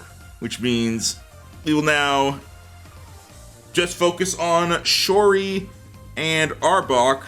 Focus on that that contest fight. Here, I'll just move Travis up here so that he can see what's happening. Alright, Cause I don't know if you did anything, but I can't see shit. Oh, I accidentally deleted you. Sorry, I removed you from existence. There. Alright. Sorry about that. Alright. Shori. Alright, Shori is going to turn around and look at the Arbok as it stands itself back up. He's going to look at that nice screen on its hood, and he's going to think to himself, and then he's going to nod, as he's going to suddenly spin towards Arbok. I'm going to continue to do this. New information I was given. And she is going to spin towards Arbok, and as it flinches, it's going to open its eyes, and it's going to see Shori. It's almost going to be rubbing its jewel with one tentacle, where it goes, ah, and then it smacks a tentacle against the screen, and you see there's a star there, and it's just like, what? And then smack, another one, smack, smack, smack, smack, smack, smack, smack, smack, as it uses Swift and draws a large center star, and then about 8 stars surrounding it, as in like, that's me!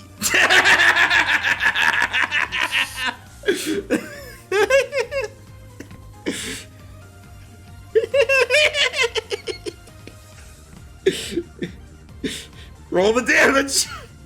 Alright. 15. Alright.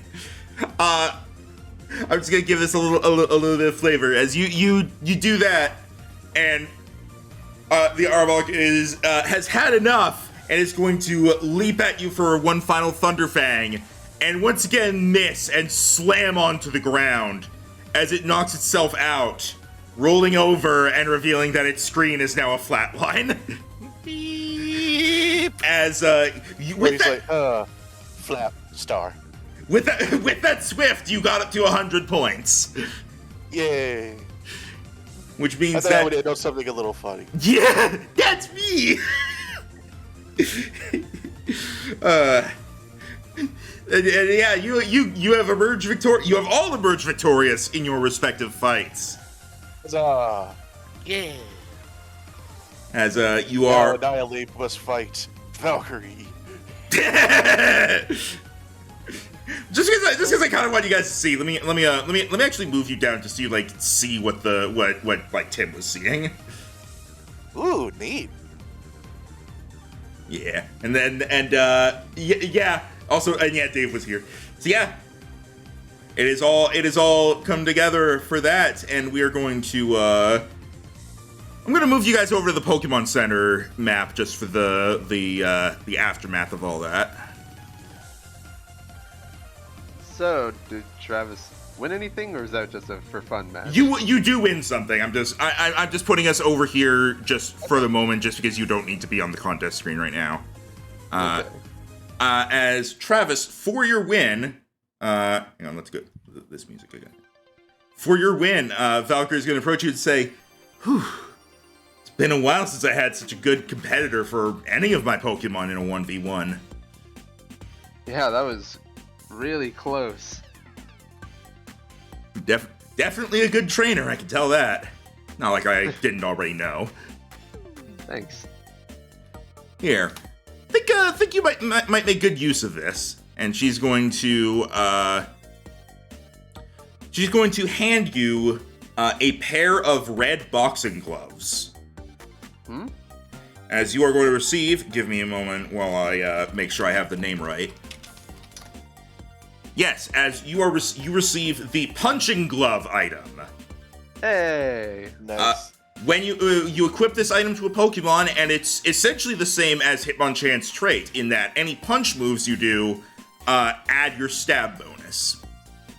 Alright, Titan, you get to be big punchy after all. And then, yeah, you're also going to get some. You also get some prize money for that because there were like people betting on the fight. So Oh boy. there were some bets and such. So you receive. It's not as much as like a gym match. You receive 1,000. Pretty good. Pretty good. You receive 1,000. Get some good XP all around. Get Valkyrie's respect. I'd earned that twice. I think this is the third time, actually. Alright, yeah. All things considered, yeah. I imagine, well, the Annihilate fight was pretty quick, but I imagine once a contest starts, people can't really file in. No, I'll say you were able to get into the crowd. Like you're a late show up, and they're just like, yeah, just hurry to your seat. So kind of like showing up to a movie theater. You're able to sit down, and you do end up catching both their matches. So Okay. So, and then it ends, and yeah, you all meet back up in the Pokemon Center. Travis won his Annihilate fight, and Cayde and Aidan advanced to the next round. Huzzah. Good job, guys. Worried about having to face each other again? I hadn't considered it, admittedly. I mean, if you both perform well, inevitably you're gonna have to face each other. I suppose that's a fair point. Oh hey, whatever happens, may the best person win. Yeah. Okay, just hold the hand. Yeah.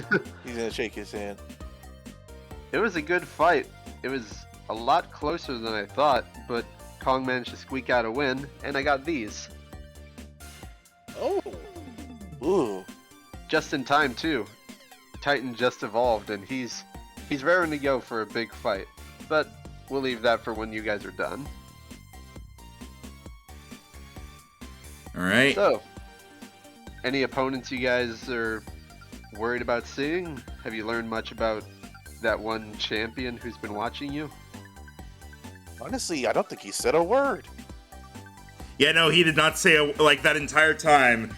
Like, not to you. He conferred with the judges all the time, but for the most part, he was writing stuff down. He never really said anything to you guys.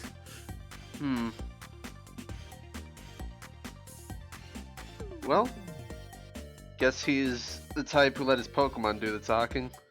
More than likely. Well, I'll be in the stands now that I don't have anything else to do, so... And Good as luck. soon as you say that, you get a text on your phone, Travis. Oh, now what? Uh, It is a text from Professor Tamarack.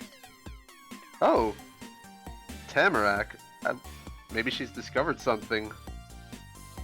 What'd she say? She essentially says, Hickory told me about how you're looking for items potentially connected to legendaries. I might have something. I'll give it to you if you do me a favor. He'll say, sure, I'm up for anything. Ignatz wanted me to come down to help him out with some sort of blockade down near Dejun Village. But I've got other things I need to work on. If you can go take care of that for me, then I'll give this to you next time we meet. Oh, well, I might have to fly out to cross the region while you guys are doing your thing. Is that okay? Oh, What, I mean, what happened? you're free to go where you want. Apparently Ignatz Just needs be help. careful. Ignatz needs help taking down some sort of blockage in a cave somewhere near Dejun. Huh. Really? Doesn't he have a whole company? Well, to be fair, I have the perfect squad of Pokemon for that between a Tinkaton, an Annihilape, and a Golurk. Yeah, he is. It's kind of like taking a part-time job. Last time we met up with him, we discovered a whole Regirock, so who knows? And Tamarack did promise a legendary item if I help him, so seems like a good deal. You do what you need to do. Alright, sorry I won't be there to watch. Legendary item? Yeah, she didn't say what Pokemon it might be connected to, but she might have something. Oh, maybe something for the little special room then.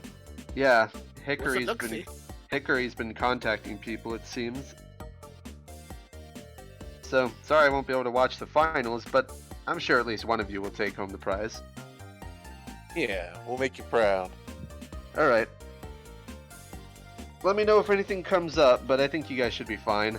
I hope. Yeah, we got this. Alright. I'll head out in the morning then. All right. So you guys have that spare day in between the two. Travis, I imagine obviously you will be traveling, but for the downtime that you have during that day, what do you want to do? Do you want to continue training Dunwick? Dunwick training, yep. All right. Cayde and Aidan, what do you want to do for your spare day? Unlucky little buddy. Artorias training. All I need to do is not roll a 1. You say Dunwick it. is now a 4 out of 6. Hey! Hey, you didn't get a 1. It's exactly what I needed. This time, Nala training. All right. Artorias. D6 again? Yep. Yep, always a D6 for training. Oh my Nope, not god, a D8. D6. Damn it. Which sucks. That would have been good. Oh, Okay, that's a H on level this up. D6. Okay, so Nala becomes level 6. Yay. Okay, I'm gonna have to work on that real quick. Because Poniard and Nala both get something now. Oh, you gotta think that now, quick. And Nala evolves at level 7, so hey. Yep. So you're 1 level away from that. All right. Let's see here real quick. You have that stuff. You have this. No, you do not. Okay. Then you, Artorias is going to receive Night Slash. Yeah. Hey, physical dark move. Not too many of those. Pretty good. All right. Night Slash.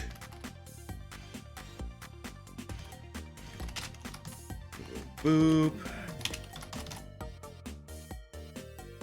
Notorious, how'd you learn Night Slash? Well, I did Slash at night.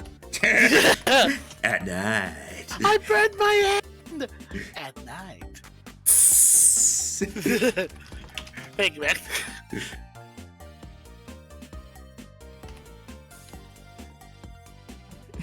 He chopped off his own hand by mistake. You mean like this? Or like this, or like this, or this. Except he wasn't a sponge. So? So it didn't grow back! Ah, no! Yeah. I love the image later on where he's just eating a bag of his own. Yeah, I also love how when he first like pulls his arm off, Squidward just recoils like, wait, what the fuck? You can do that? Yes, Squidward, I am indestructible. Our god. And then You just think, yeah, Squidward. yeah, Squidward. Yeah, Squidward. SpongeBob just fits everything. I swear to God. He does. Oh God. Anyway, for Nala is going to receive. Oh, you already have that. Oh, you don't have this. Nala receives Crunch, so you both get Dark type moves. 1, 2, 3, 4, 5, 6, 7, 8. You currently have 8 moves. Do you want to get rid of one for Crunch, Jero?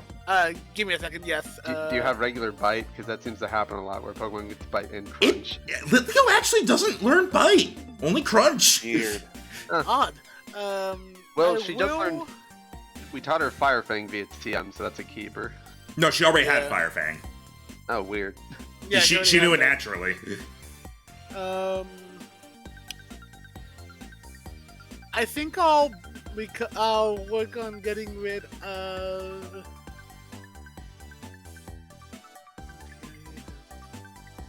Does she know anything really bad, like Tackle or something?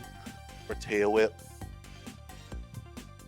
Well, actually, I think I'll give it a takedown. It's okay. Get rid of Takedown? Alright. Yeah.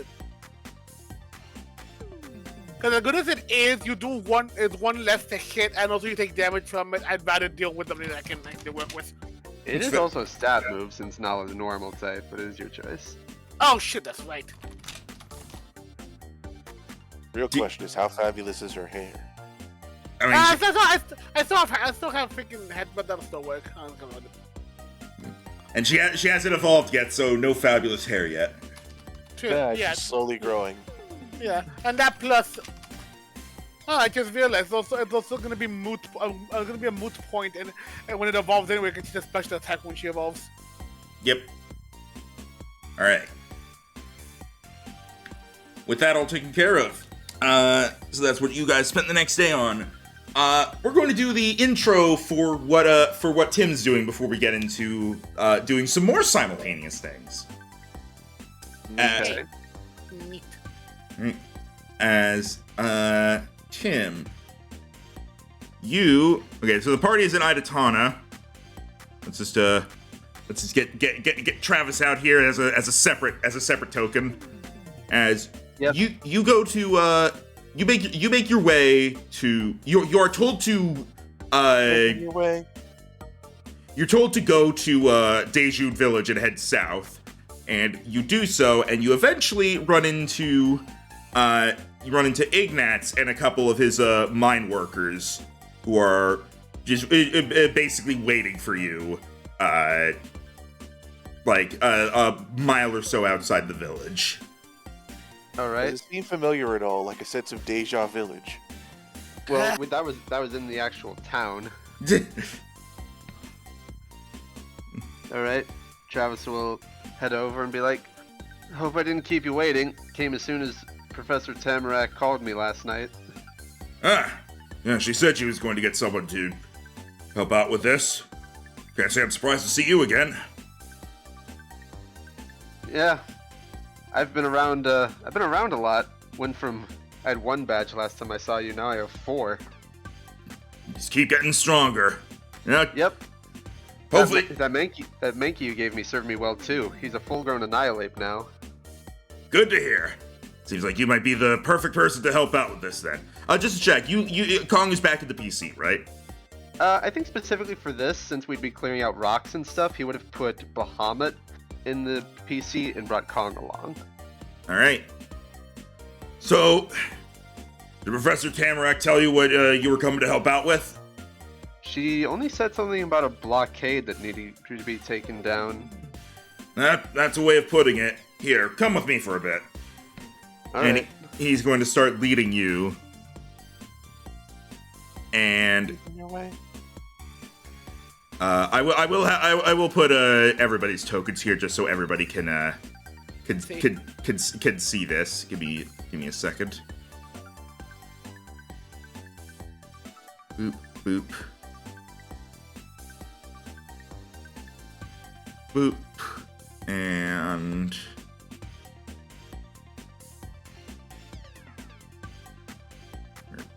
there we go. The final. Oh, he doesn't have a token yet?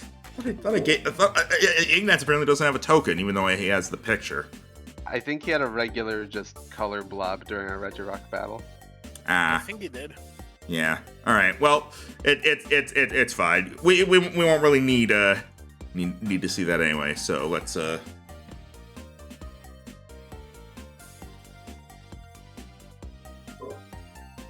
as he starts leading you towards this bridge, and as you get closer, you see something large seems to be blocking the bridge. Oh no. Oh, yes. Oh boy. What is it with Snorlaxes and taking naps in the most inconvenient places? No, beats me. No, Tyler, that's... Beats me, but I haven't been able to wake it up to get it to move, and fighting it is definitely an option, but my Pokemon are a bit too heavy and destructive to use around a bridge like this. So hoping maybe you could take care of it. Looks at Golurk. Oops. Well, alright then. Alright, Titan. First big battle. Let's go. Alright. Well, you might just be able to move it first. That's the thing. Let me fix his health. There it goes. Alright. Titan, you're my biggest and strongest Pokemon. Think you can try to shove this thing out of the way? Roll And it off the river to drowns. He gives no response, since he's just a big ghost possessing a large clay golem. Yeah. Beep. But then he just steps up, and he's going to try to get under the Snorlax and see if he can try to push it over. Alright. Let me check something regarding Golurk. I want to see if he could move Snorlax. What is Golurk's strength stat? Let's see. Golurk attempts to start moving Snorlax, but is not able to budge him.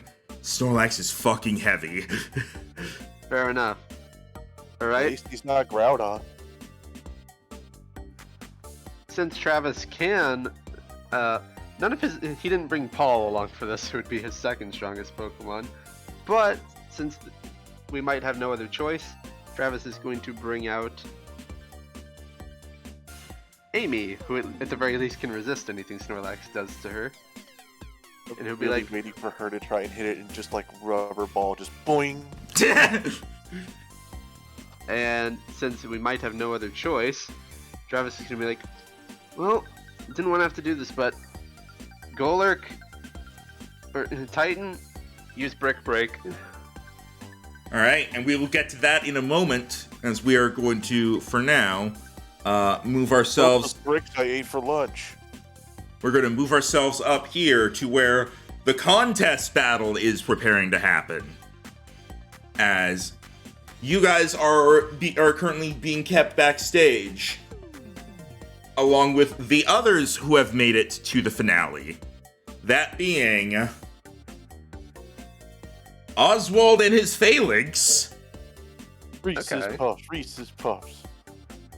And Yuki and her Alolan Vulpix. Ooh. Oh, hi Yuki.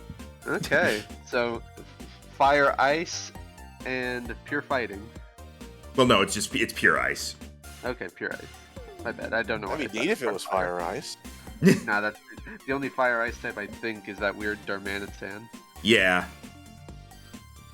All right. So let me just make sure I have everything open here. As you guys are simultaneously, once again, about to have yourself some fights. So let me get this good music.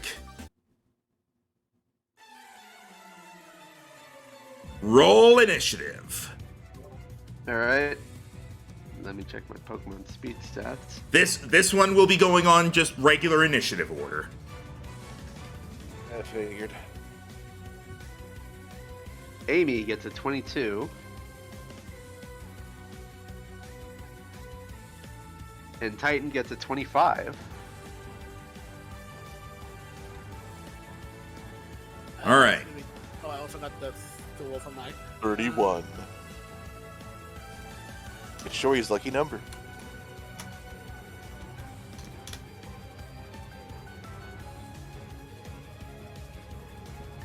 Reese's Puffs. I forget, is Phalanx fighting steel? Pure Pure fighting. Just fighting.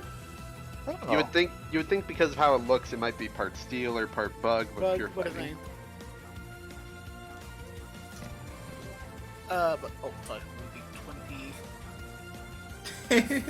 It's not quite as egregious as Grapple Locked being pure fighting instead of part water.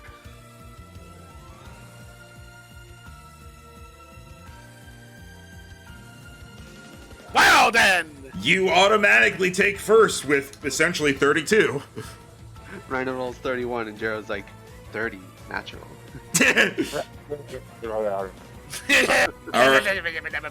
All right. Oh wow, we It's all you guys and then all me. Jeez. Well then. First is me, then me, then me. Then Me, then Simmons, then back down to me. Me, Simmons, you. Me, Simmons, me, Me, Simmons, you, Simmons, me, Simmons, you. Me. Me. Then me again. Then me again. It makes perfect sense. I'm glad you guys had that memorized. It's RVB, man. What can I say?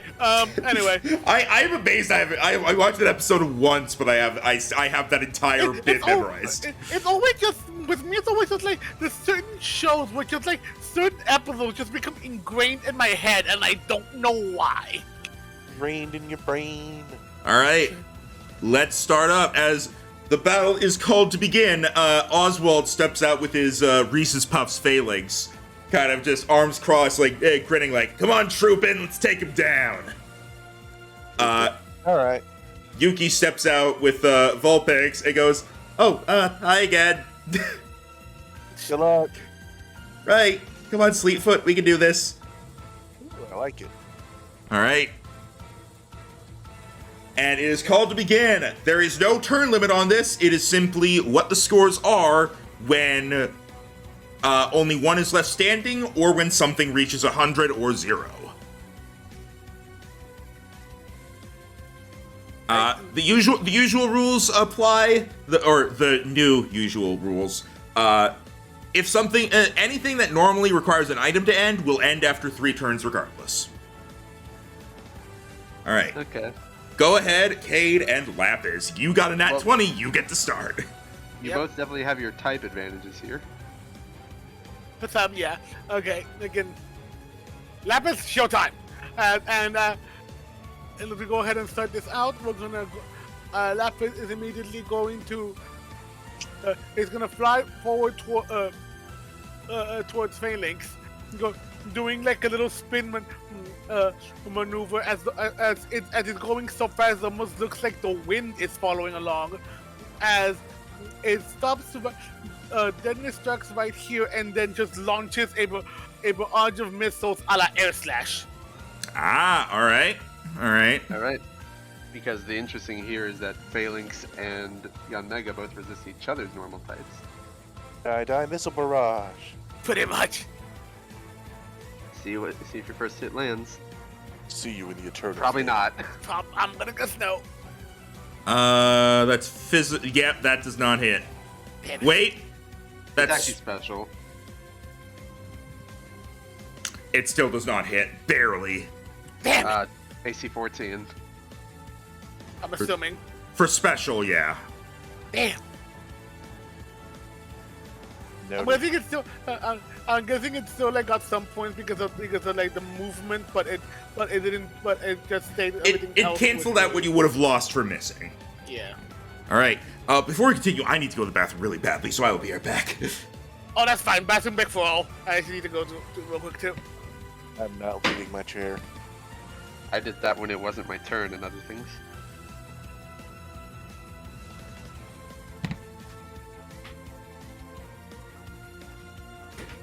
Fun fact, Tim, you know what I did do during all those turns where I was paralyzed? Huh.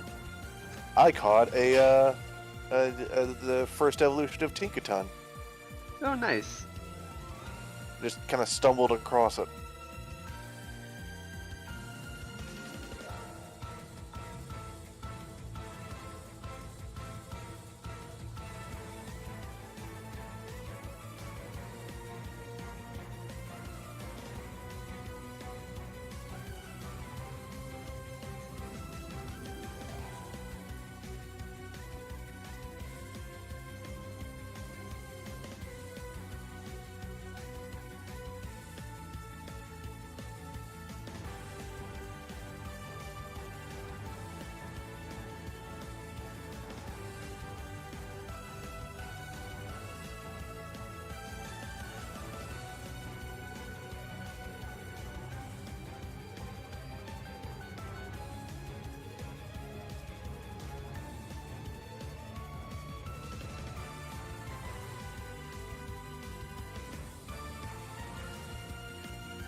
Okay, I'm back.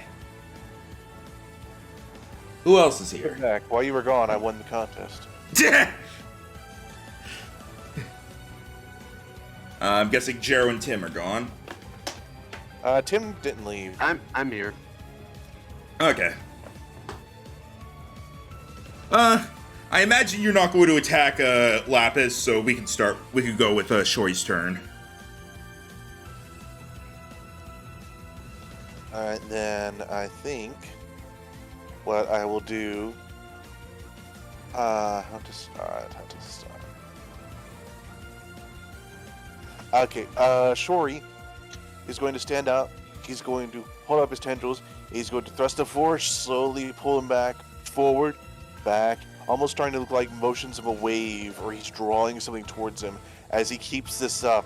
And you see more and more of his tendrils starting to do it as clouds start to form above the stage as he summons a rain dance. And then finally, whenever the first drop of water finally drops on him, he freezes with only two tendrils like, oh. Alright. So, and then he's gonna move over here. Alright. Well, hey! I have a sticky spider on the wall. Can't go that high. Yeah, so Shory starts with the tribal rain dance. Alright. Actually, because that would actually get to their speed. Once that's done, they are suddenly going to shoot around and do an almost excited little, You know when you spin a coin on its side, Yeah. they're going to do that in the water as they become almost spherical before finally just stopping with their little pose. All Just right. like my speed, it has returned. All right. That's some decent points for you off of that. As Shori now has, instead of its 30-foot land speed, now has its 120-foot swim speed. Jeez. All right. I am speed. All right. Ka-chow. I'm good. Oh, hey, welcome back. Hi. I mean, I just got I am speed. They just went ka-chow. All right. So down here, so you had Titan do a brick break on Snorlax? Yes. Will that auto hit because it's asleep, or do I roll? It'll auto hit, and I'll say, like, it doesn't do damage for this, but that's also not your turn for this. But doing that does cause the Snorlax to start to stir, as that was a hit that bounced off its belly, but it also disturbed its sleep, as it's slowly going to sit up. Okay. As the Snorlax comes to, Titan's gonna deliver. He's gonna focus ghostly energy into his fist and then go for a shadow punch, Which will not hit because it's ghost type. Oh wait, right. My bad. I forgot. That's how that works. I'll do brick break. Okay. All right. That hits. Okay. So, does brick break count as a punching move, or will you say no? It does not. It's a karate chop. Okay. If the list that Hitmonchan has anything to go by, it is literally stuff with the word punch in the name. That is still- It's also Rage Fist, but yeah. That is 24 fighting damage. Yeah, As Snorlax has a rude awakening as it gets a karate chop to the face, and because of Titan's ability to intimidate, it is automatically afraid on this first round. All right. The Snorlax wakes up and looks at the Titan and is like, "Oh, my sleep paralysis demon is back." Alright. Amy. Amy sees this big, pillowy marshmallow that she gets to try to break through. And she is going to see if she can squeak past the Snorlax. And then she's going to do a spinning attack with her hammer in the Snorlax's back as she tries to hit it with a Gigaton hammer. All right. 31. Yeah, that'll hit. All that damage is correct. That is 33 steel damage. All right. Snorlax is afraid, but also annoyed. Back up at the contest. Yuki is going to have Vulpix begin by moving forward.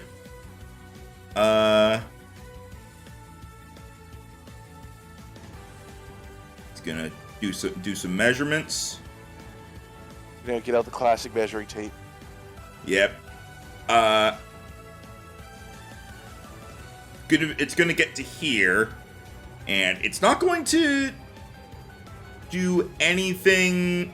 Well, no, actually, once it gets here, it is going to kind of sit on the ground and begin. It almost looks like it's starting to like clean itself and like pretty itself up before it stands and lets off a shimmer of white light from its body as the light hits it, as it is going to use Nasty Plot. That is not where I thought that description was going. Boop. I thought for sure it was going to use like Dazzling Gleam or something. Yeah. Phalanx is... By the way, when you get a second, could I get the timer 3 on Shori? For some reason, I can't seem to put the number 1. Oh, right. Sorry. Thank you. All right. Phalanx. What did Lapis do on its turn? It attempted to hit and miss. Ah, right. All right. In that case, Lapis is going to start marching, Troopin is going to start marching forward. Up, 2, 3, 4, up, 2, 3, 4, up, 2, 3, 4, 5. As it's going to get up there, and it's going to,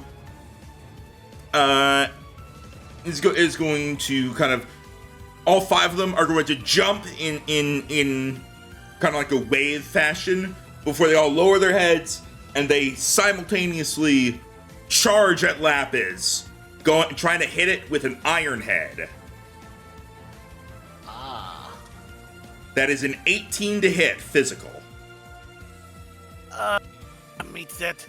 All right, that is 18 steel damage. I don't believe Bug or Dragon have any interaction with steel. No. Okay, so that's just 18 damage that you take there.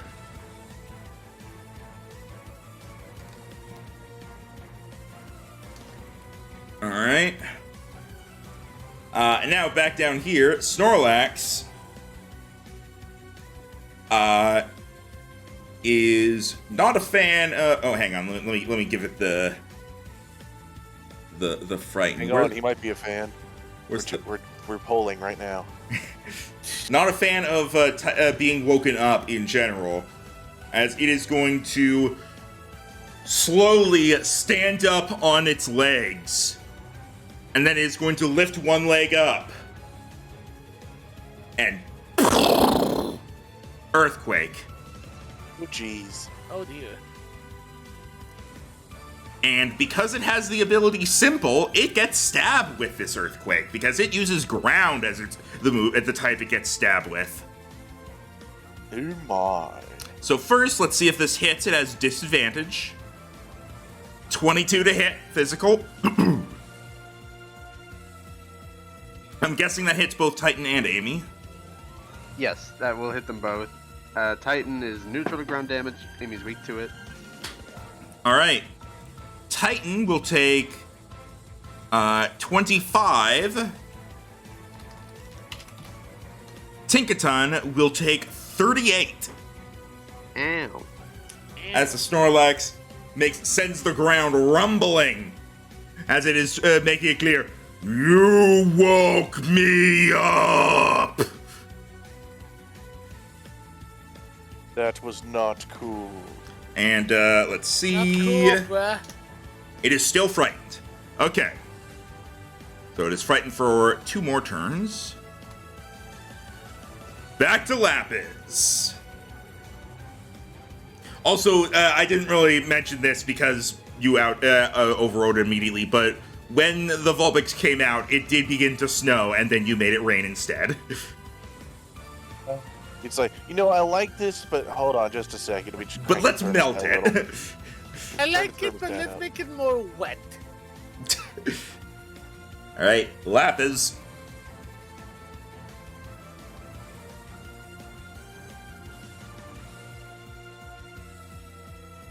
Lapis. I know. Okay. I'm thinking. Sorry.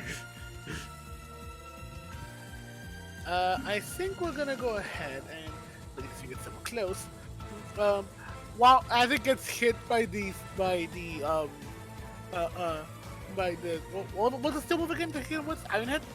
Use Ironhead, yeah. Okay. Well, then you got hit with Ironhead. Lapis is not exactly happy with that. So yes, it might resist it, but it also wants to be a bit again flashing with it and wants to be able to buff it up a bit and pretty much well wants to try to quote unquote squish the bug, even though I know not actually a bug but looks like a bug, as it goes behind as it's like it's spinning over it's flying around the little platoon here, almost trying to confuse the flailings, and as it's flying around, it suddenly stops in front of it. Then all of a sudden, all around are just a bunch of rocks soaring in the air, as they all just collide into it at once as it goes with the ancient power. All right. Does resist rock, but let's see this. Oh yes! Go ahead and throw another D8 on that. Come on. Oh. It's fine, because let's see. We can. I resist Wait. this. I don't care. Oh wait, no, yeah, I did that the wrong way. There wasn't supposed to be an extra D8. The crit damage was already there. Sorry. Oh, my bad. That one's on me. But all right, damage-wise, it's all this and then just -3, so it takes 13 damage, and you get all those stat things. Which let me put them on you again. 2, 2, 2, 2, 1. There we go. As the phalanx, they all kind of like hop up, kind of guarding each other, so that they all get hit by only one rock each, and there's no targeting. And then they all land back in formation as you get some points for your hit. Shori. All right. Now that it has its speed back, Shori is looking at all its opponents like, how to deal.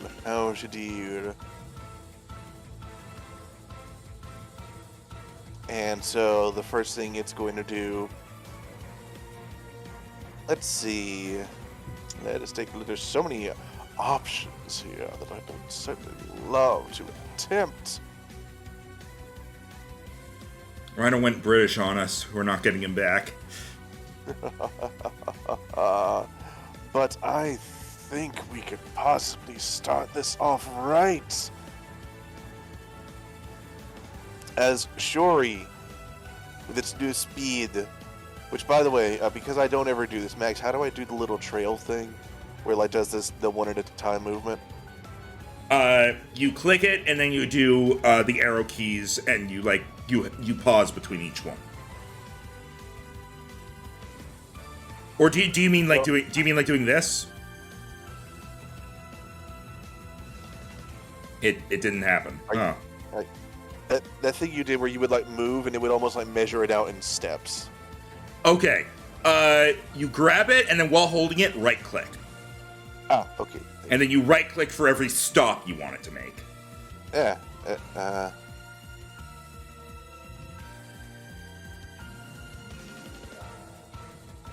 Like that? Alright, yeah. Okay.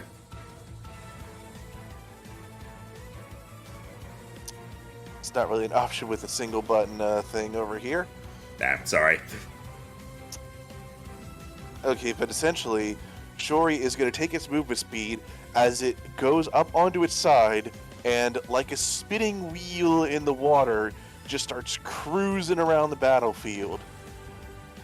As it does a line over here, and then it does a line over here, and then it does a line over here, and then it does a line over here. But as it goes further, you notice the water that's surrounding it, like as it hydroplanes, starts taking on a tint of a different color as it takes on flames, as it ends its little its little demonstration here, and the entire trail that it left behind it erupts in flames as Shori himself uses a fiery dance, which hits everyone else on the field. All right. As she surrounds them in her flames. It is raining. You know what? You raise a good point. Pretend I said all that. The color doesn't change, and instead she uses surf. Okay. It's raining because of you. Yeah. Look, I'm sorry. I was getting excited because of the flavor of this. That's fair, but okay. So it's surf instead. That's fine. Okay. Yeah, so with your own water, which weakens you. I'm kidding. Instead, she does the big circle, and as she goes, more and more water is almost pulled behind her before she finally stops and it all erupts around her. How's that? That make more sense? Yeah, that's good. Okay. That's good. All right. Anyway, surf hits everybody. Wait, is it a 10-foot radius? Yes, it is. It does not hit Lapis. Ha Oh, fuck you, 4 square size thing. All right, cool. It hits the other two then. Okay. All right. 25. That does indeed hit them both. All right, plus another d6 for weather. Yep, I believe it's stab dice is what we do now. So some more DiMaggios. All right. And then as Shori rides the wave, she actually just kind of smoothly cruises back over here. And she just kind of floats back like, that was a good workout. All right, nice hit, nice flavor. You got a lot of points off of that one. Doing good. Getting a chance to stretch all those legs. All right, down to Titan. Right. Okay. After feeling that rumbling beneath his feet, he's like, I've seen better. And he's gonna go for... what should I go for on this one? He summons ghostly energy to his fist once more, but this time it has a cold aura to it, and an icicle forms on his fist as he goes for Ice Punch. Yeah. That's a 17 with Tinkaton flanking. That hits. Okay, because it is a punch move, it gets an additional d10. So, 27 cold damage, and see if he is frozen. All right, roll that d10. He is not. He got an 8. Okay. After Snorlax is hit by the frozen fist, Amy is going to climb atop the Snorlax and give him a kiss on the cheek as she uses Sweet Kiss. He is automatically confused. All right. So now he's afraid and confused. They go hand in hand. Confused screaming. All right, Vulpix going up here, having kind of glistened herself up. Vulpix is now going to do a spin, and once again, a flash of white light comes off of it, as this time it uses Dazzling Gleam. That makes sense now. Going after the Phalanx and Lapis. Oh, that's not good. That is a 24 to hit special. Oh, look at that hits. Hold on. Yeah, that hits. All right, super effective damage for both of you. And then, okay, so it is 24 damage to the Phalanx, and then because of your defense, 22 damage to Lapis. Okay. The Phalanx is not looking good already. But it's the Phalanx's turn, so maybe it can turn things around.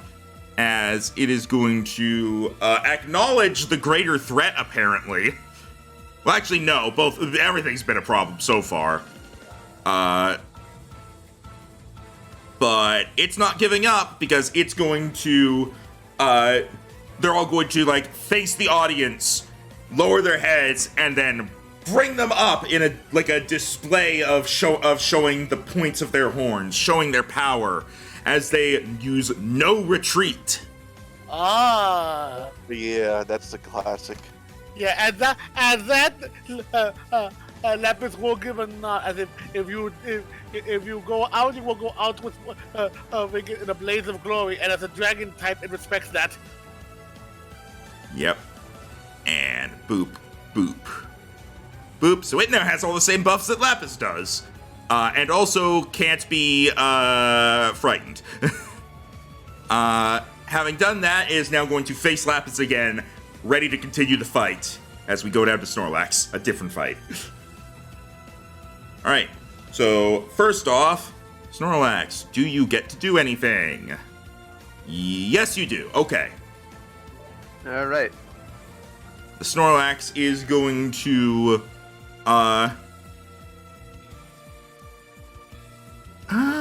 yeah, it is going to turn towards Amy, looming over her, before suddenly crashing down on her with all of his weight with a heavy slam. Okay. Once again, disadvantage. 22 to hit. It's neutral because even though she's fairy type, she's also steel type. Yep, but it's an additional But- 2d6 He is much bigger than her. for 23 damage. Okay, not too bad. But she is at roughly half now. All right, The he does not. Delagios, they are real. He does not auto recover from the confusion, and so that goes down to 2, and the fright goes down to. Oh, right, no. He also for the fright. Does he auto recover from the? He does not. Okay. So that, and for his extra action, he produces a citrus berry that he chomps down on. But Damn you. items weren't allowed. It's a Snorlax. Oh wait, sorry. I mean, I I'm was in using items. contest mode. I was in contest mode. That's fair. As he gets 44 plus 4, so 14 hit points. Isn't it kind of funny that Golurk wearing these cushioned boxing gloves makes his punches hit harder? Yeah. Well, Also- actually, if you look into real life boxing gloves, after boxing gloves were invented, people got more injuries because people were more free about putting all their weight into their punches because they would hurt their hands less. Yeah, that's actually the point of boxing gloves is to it spreads the impact out over a larger area so you don't critically injure who you're attacking or your own hand. That said, just a quick thing, as he eats the citrus berry, he seems to heal from it more than a Pokemon normally would. Snorlax trait. He has some sort of ability that makes berries super effective. That or just food in general. It's like you give him leftovers and he gets a whole apple. He eats that, he lets out a small burp, and then he kind of just sits back down on the ground. He's still up, but like he just kind of sits down. Just, You know, Well, my work here is done. I could he capture didn't this do guy. anything. Making balls away. I could capture him if Show- you want an HP wall. Uses Earthquake, uses Heavy Slam, eats Berry, doesn't elaborate, leaves. to be fair, right now I have a Caribidon with 170 base HP and Synthesis. I kind of already have an HP wall. I mean, I'm the one It without could be wallier. I'm the one without an HP wall. I'll take him. Alright, Well, we haven't established like trading rules. I know. I think I we assume did we- that it has to be one I assume if we ever did, we would have to trade a Pokemon each of us have. I would allow you to like gift a Pokemon to somebody if you acquired it when they literally weren't present. I just wouldn't allow you to like all three of you are going for one Pokemon to triple the chances of getting it for Jero. That's fair. Fair enough. Okay, back to the contest. Yep, Lapis.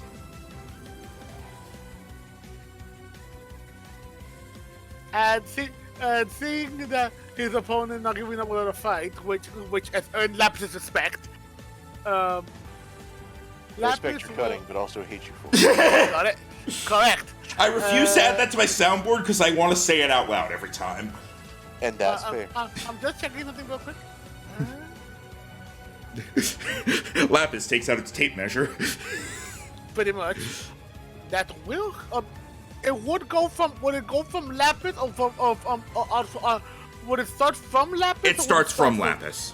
I see. Okay. If I were to make it over here, so. Oh, wait one thing. Feel too short, dang it. Curse you! Anyway.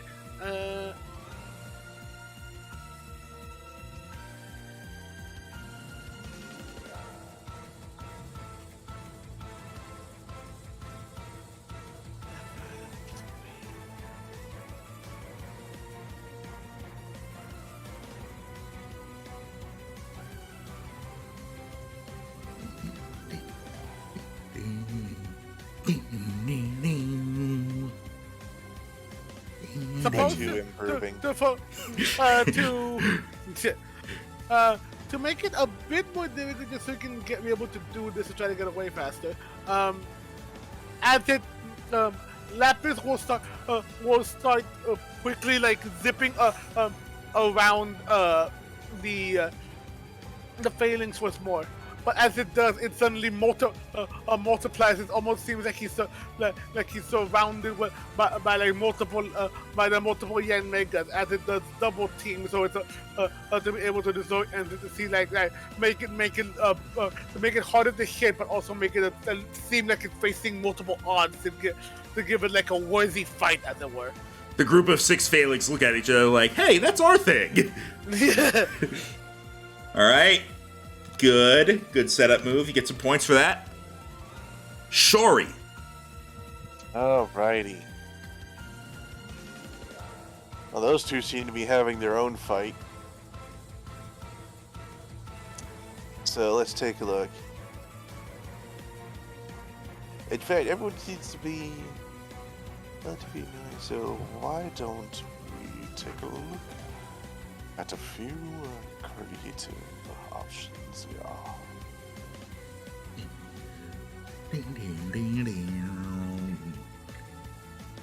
And seeing as the Vulpix is sort of setting up and is looking all prim and pristine, why don't we instead see if we can ruffle its feathers somewhat? Joke's on you, it doesn't have feathers. Perhaps. As Shori is going to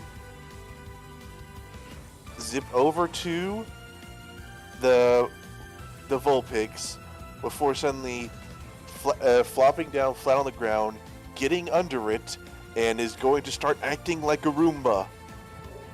As it is going to kind of start puppeting the Vulpix around before it's going to start spinning faster and faster and faster and faster as water starts to come up around the edge, and it is going to attempt to lift off the Vulpix from its head as it uses Whirlpool.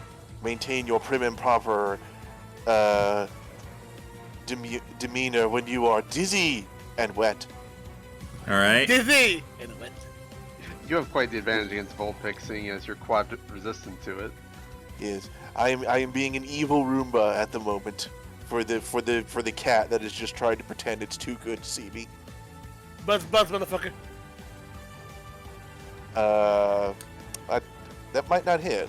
Yeah, you are not good enough as the as you're but spinning you your. see, Oh, I have inspiration. didn't you already use it? No, No. he didn't. Okay. Not him. The one that's used it right now so far. You see, it didn't matter. Because like me, you rolled the exact same number. As Yeah, you do the evil Roomba act, and the Vulpix just steps off of you. Story just kind of Story actually just stands up on its side and indignantly looking at her like, "Hey, you weren't supposed to do that." You're ruining my groove. The Vulpix simply like looks back at Shori and just kind of like, not wags its tail, but like lifts it up slightly, like as if doing the dismissive go away hand motion with its tail. Oh, You there? Titan. Okay. After seeing as Snorlax has started focusing on Amy, he wants to remind the Snorlax that he is here, and his opposite fist to the one he used to form Ice Punch starts glowing in a fiery blaze as he goes for Fire Punch. I'm just using all the punches. Punch everything! Punch everything! That's another hit Yep, that hits. for 23 fire damage, and see if he is burned. All right, let's see.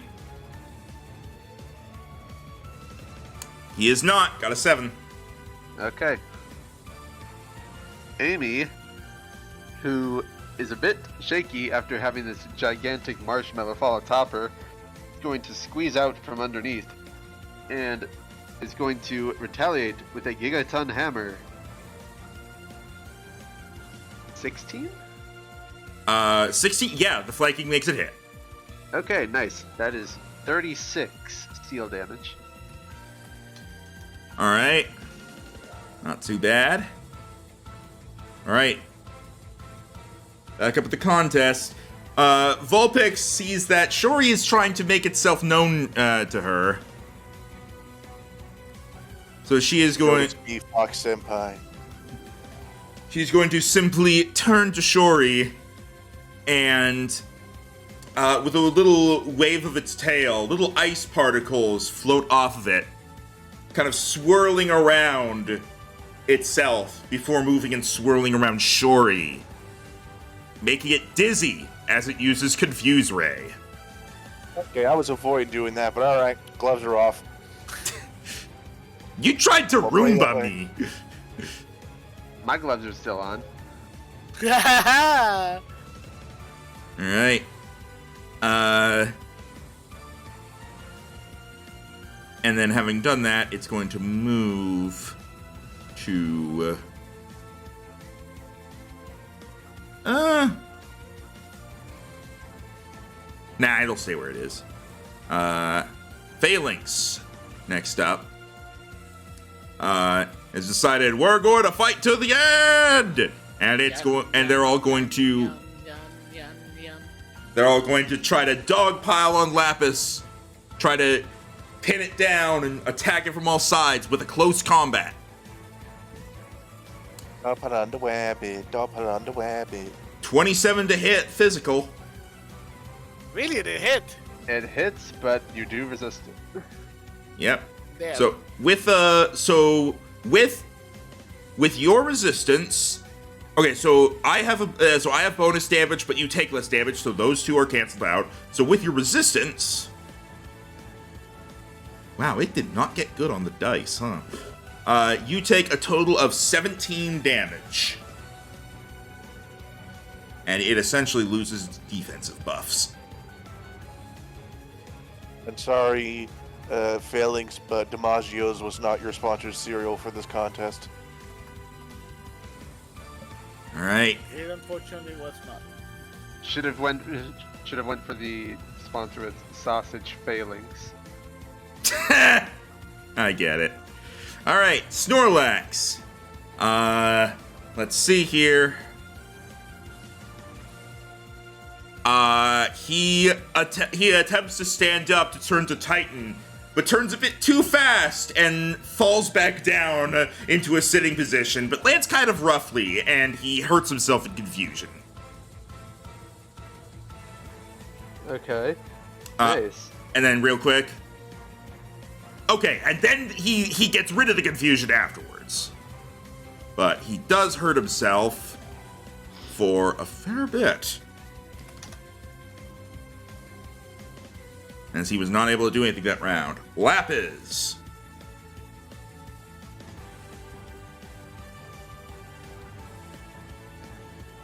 I was gonna use that disadvantage to try to get away, but that's not great.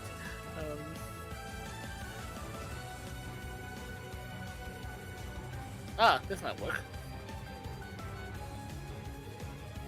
As it, again, while it did manage to hit him with the, they get hit with the close combat, though thankfully it didn't do much.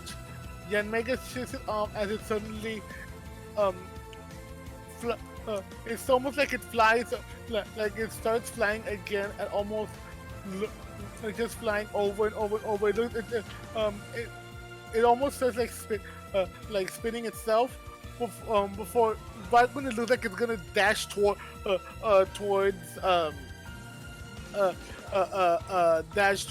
like immediately like slam into a phalanx. It stops right immediately to it as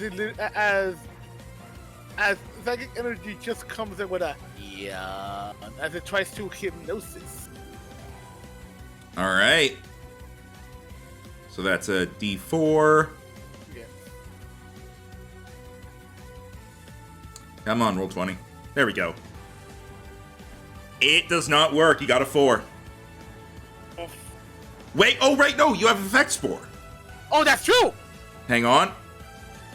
All right, it does work. Haha! So as the phalanx are all, like, ready to fight, simultaneously their eyes drift close as the hypnosis gets to them. And they are asleep. Meaning a pretty big loss of points for them on that.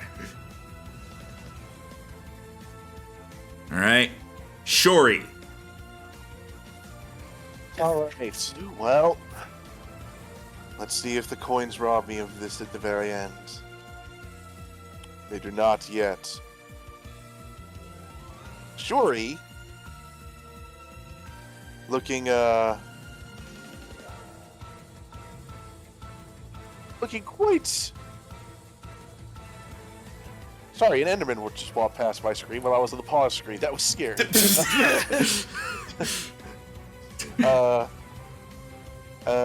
Shuri looking quite incensed. Gotta enunciate that word clearly. Insects. By this refusal to acknowledge him, is going to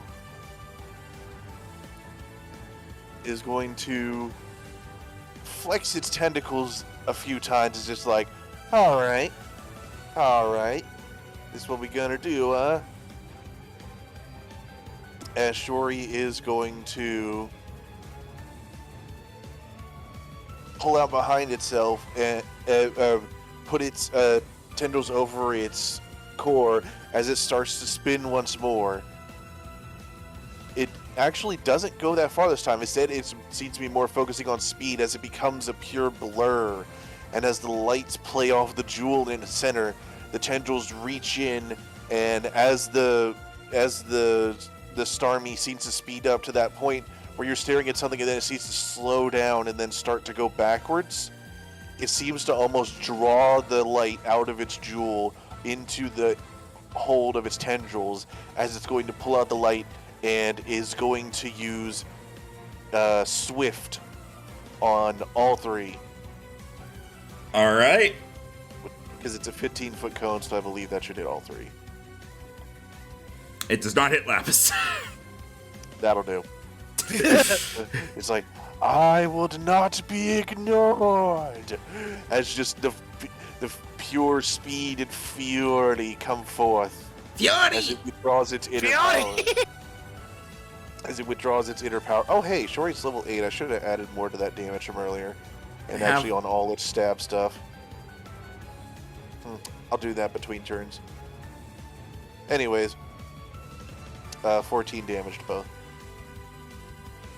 All right.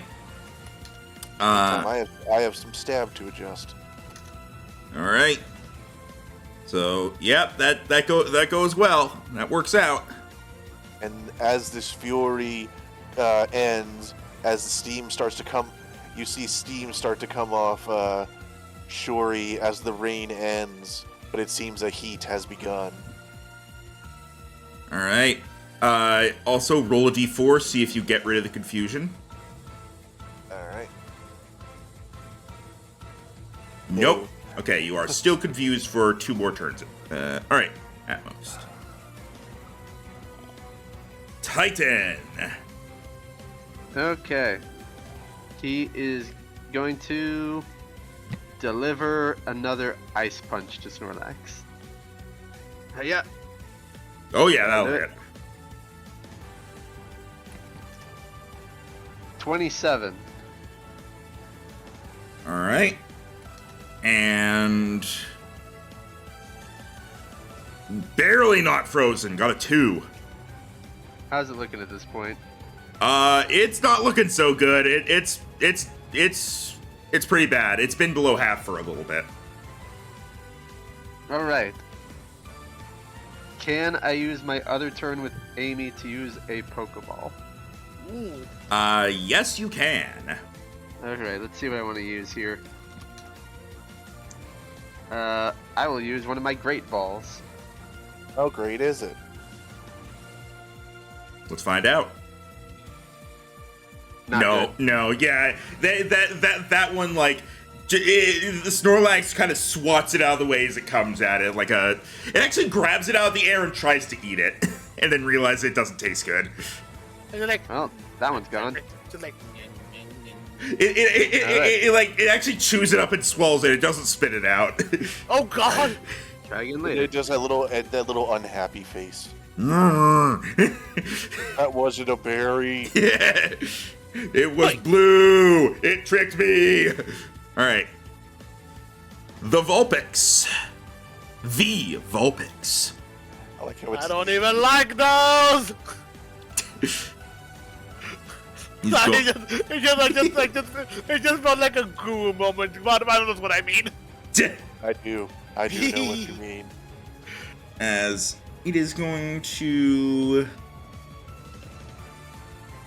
It's going to kind of acknowledge what threats it should be focusing on right now, as it's going to turn and once again kind of shake its tail, and some ice particles gather around it before the ice particles grow more and more, and it unleashes an ice beam at Lapis. It has disadvantage because of Shori being there, but that's a 21 to hit anyway.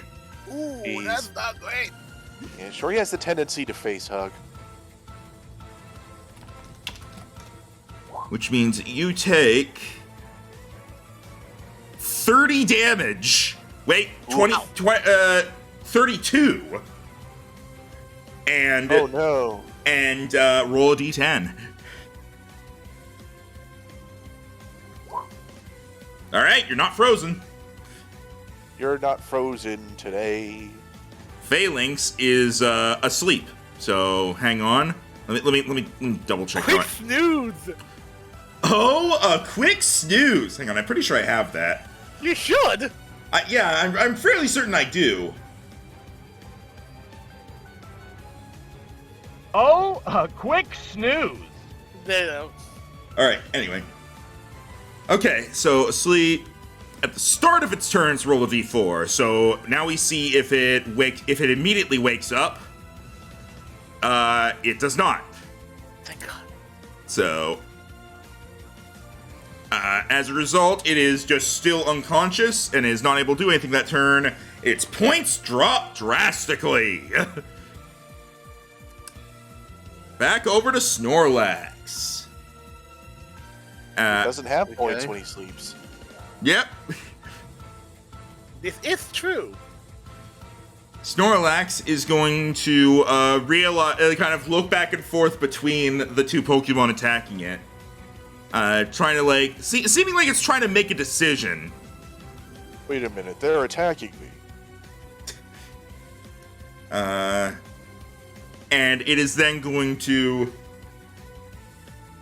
flop onto its back and go back to sleep as it uses rest. Ooh. Okay. But what if I just... But what if I... But what if no? Alright. K-Thanks die. As it goes back to sleep, and it fully heals, but it is asleep. It does not. It doesn't have a berry to wake it up. So. I mean, it's a status move. You could try to get it again. Yep. Its health is back up to full, but it is status now. All right. Lapis.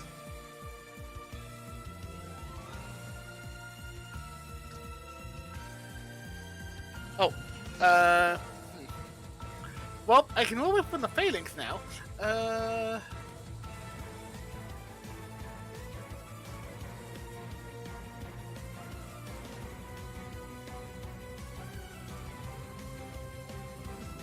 Here's the thing. I'm kind of curious of. All right. Consider we're technically facing each other. If we're facing on a certain target, if I were to, I haven't moved yet. If I were to move here, You do Well, not get flanking. okay, I figured that's fine. We I are figured not allies. I know. I might as well. I thought I Not might as well today. ask. I thought I might as well ask. It's fine. It's fair. That's fair. That's fine. That's fine. Yeah. What thing it will do? It's fair of you to ask, but the answer is no. One thing it will do, however. And just double check something. Pulling out the ruler. Excellent.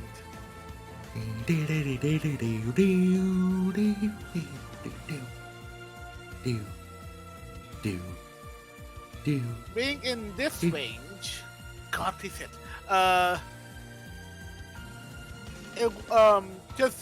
as it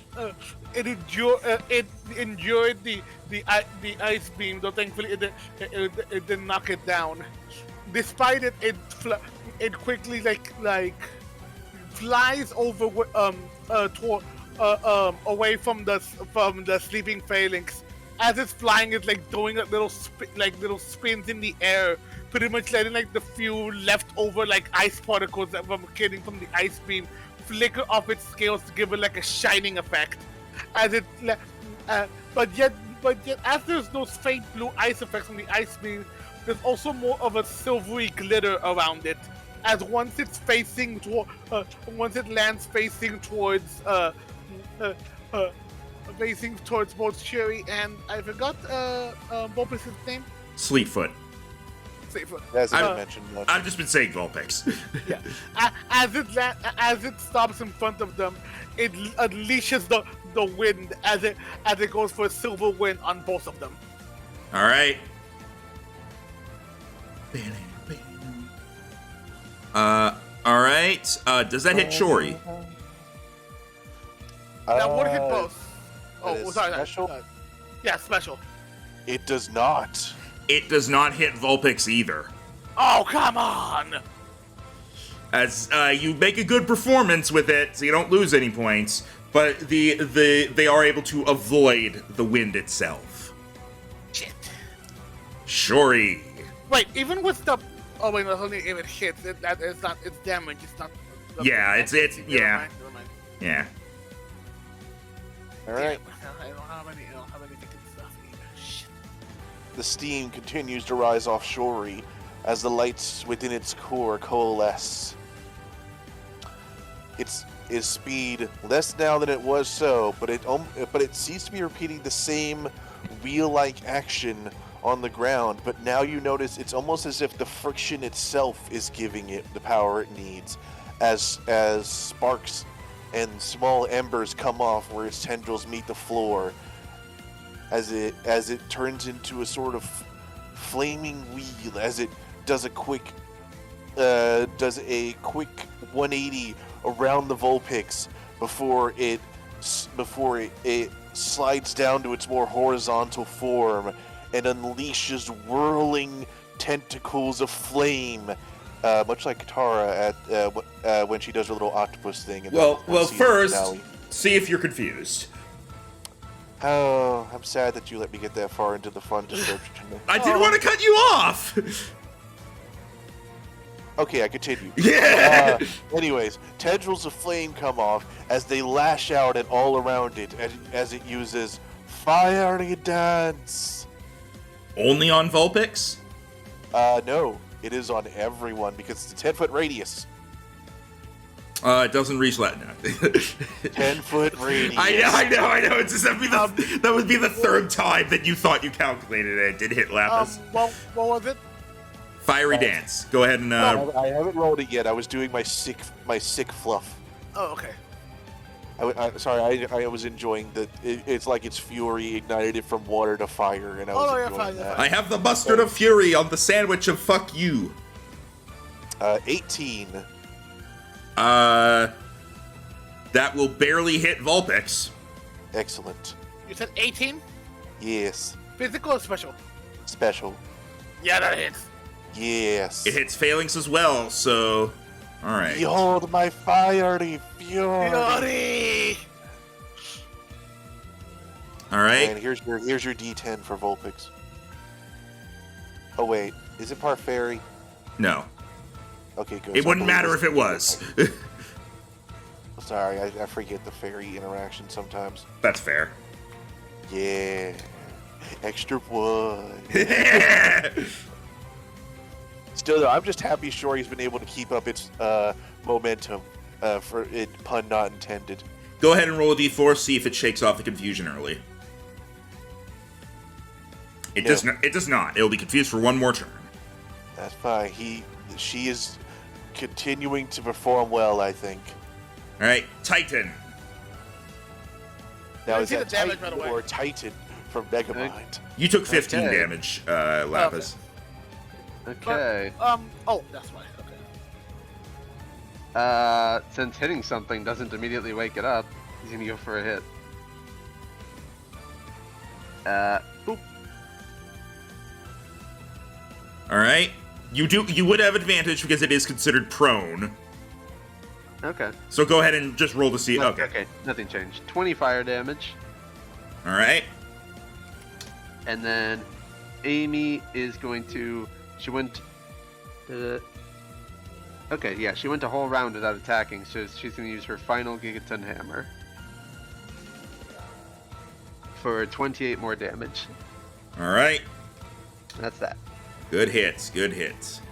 All right. Good hit, y'all. Cha-cha, real smooth.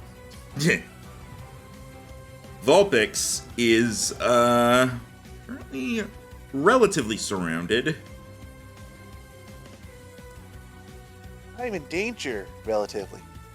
Danger! It's going to look at Shori and send some ice particles at it. These ones coalescing around Shori's gem. And it almost seems to, like, plug up where her fire comes from as it uses Disable. Ooh. You bitch! And you cannot Fiery Dance for 4 turns. You bitch!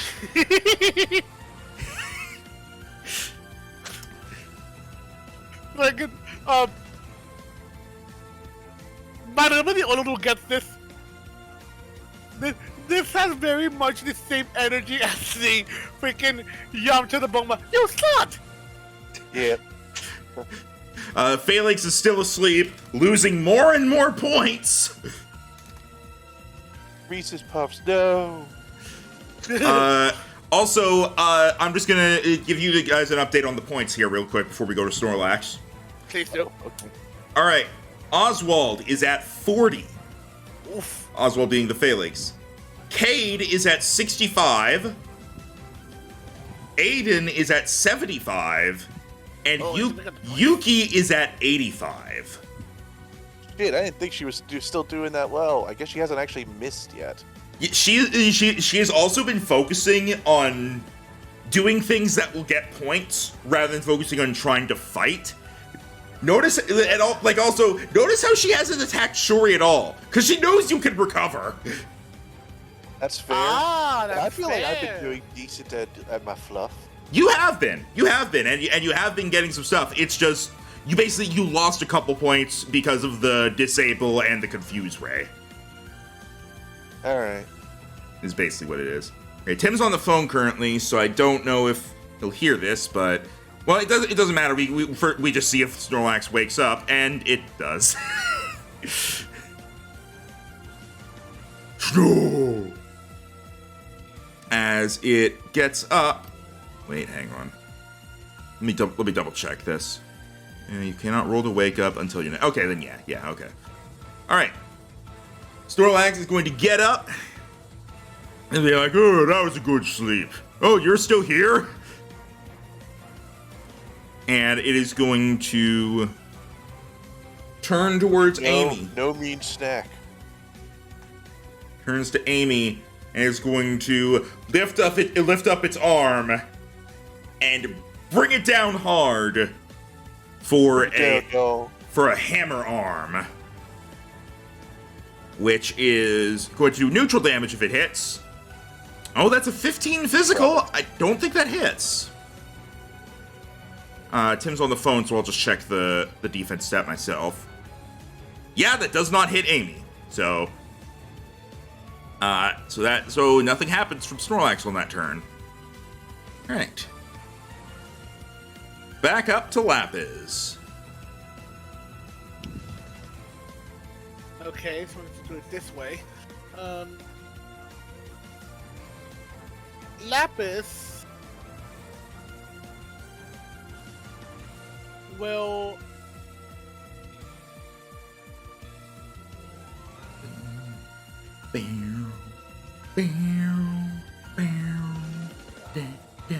oh!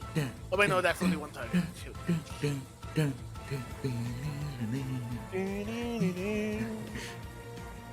Well, fly over here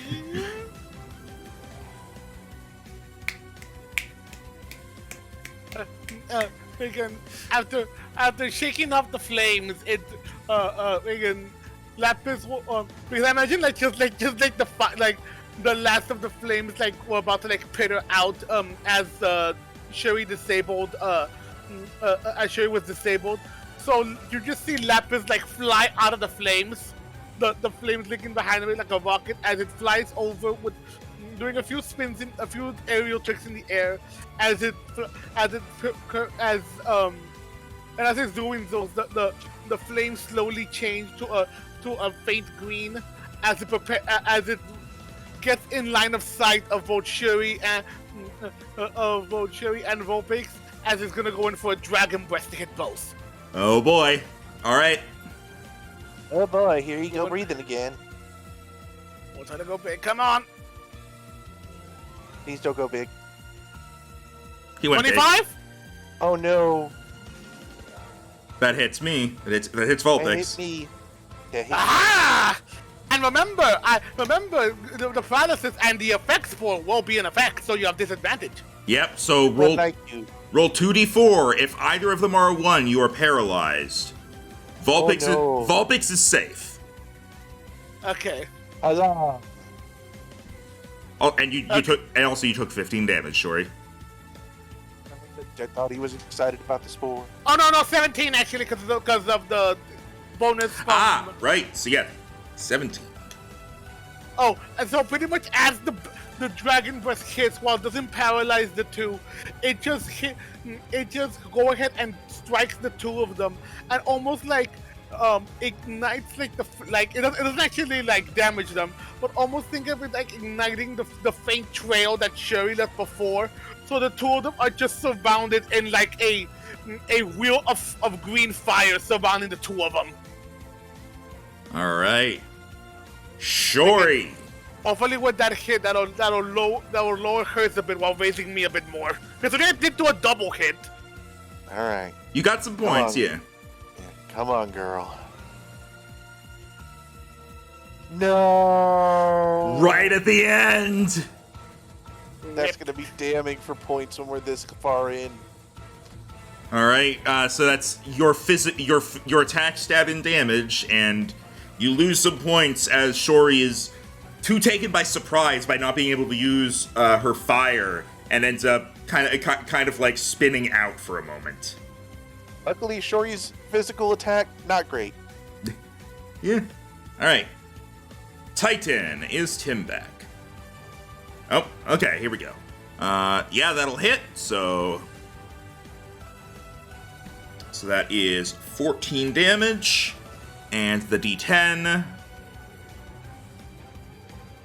Not frozen. That does the brick break hits 19 damage. All right. Back up to Vulpix. As Vulpix over here now is going to move to here, as it kind of does a graceful leap out of the dragon fire, landing next to the Phalanx, upon which she kneels down and plants a draining kiss on its forehead. Ooh, that's a lot of damage to it. Yeah, it sure is. Did she crit? No, she didn't crit, but she rolled maximum damage. Oh, that will do it. Hang on. Yeah, alright, let's see. So, and that is a special move, so that gets added. God. Barely Phalanx is still up. But it might as well not be with the points it has right now. But can it take her down a notch? Well, how many? Okay, let's see. How many turns has he been asleep? Is this his third turn? I think so. If that's the case, he's still asleep until the end of his turn. Well, I don't remember. okay, he didn't get to wake up early, so only now does he finally wake up. He's got 3 HP left. It really doesn't matter either way, so I'm just gonna say he was still asleep. He's not coming back. All right, Nobody attacks him. Snorlax is going to once again stand up, lift one leg, and go for an earthquake. Now that doesn't have disadvantage. All right, 25 physical, I believe that hits. All right, so that is 28 damage to Titan and 34 to Amy. I will, if Tim's busy, I will put those in, but if he's able to do them, then okay.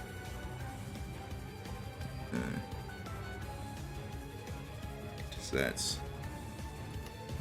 34 to Amy and 28 to Titan. Okay. Back to Lapis. Okay. It's going to. Just put the phalanx out of his misery. Okay, I'm That back. would- Sorry about that. That All would good. give a boost. That would give a boost of point, this wouldn't it? Some dickhead hacked my Best Buy account to try to buy Hogwarts Legacy with my card. Oh God! All the things to fucking use it on, and they like called you because they were able to tell or something. I have my account connected to my phone, so I got a text, and I was like, I don't own an Xbox, Ah, no. and I couldn't cancel it through the website, so I had to call in, and they did it. Okay, it was dealt with though, right? Yeah, they also took $20 in rewards I had on my account, the asshole. Wow. Did they give that back? Yeah, I got it all back. It's fine. Okay. He tried to buy Hogwarts Legacy, and he took my rewards card. That bastard! All right, go ahead, Lapis. I could take it out, because if I take it out before she does, that could give a boost. That could give a boost of points. That might be enough. I will say, getting the KO if you does give a decent point boost. I'm sorry, little one. Lapis is going to get the zoomies, as it's going to just meow over here. Again, go pretty much flying around, like doing like a bit of like pirouettes in the air as it goes forward. As it's doing so, the winds are getting faster and faster around it. As it's flying around, it almost looks like blades are glattering around it as it flies right here, and then launches the air blades towards Phalanx with the air while going for an air slash. All right.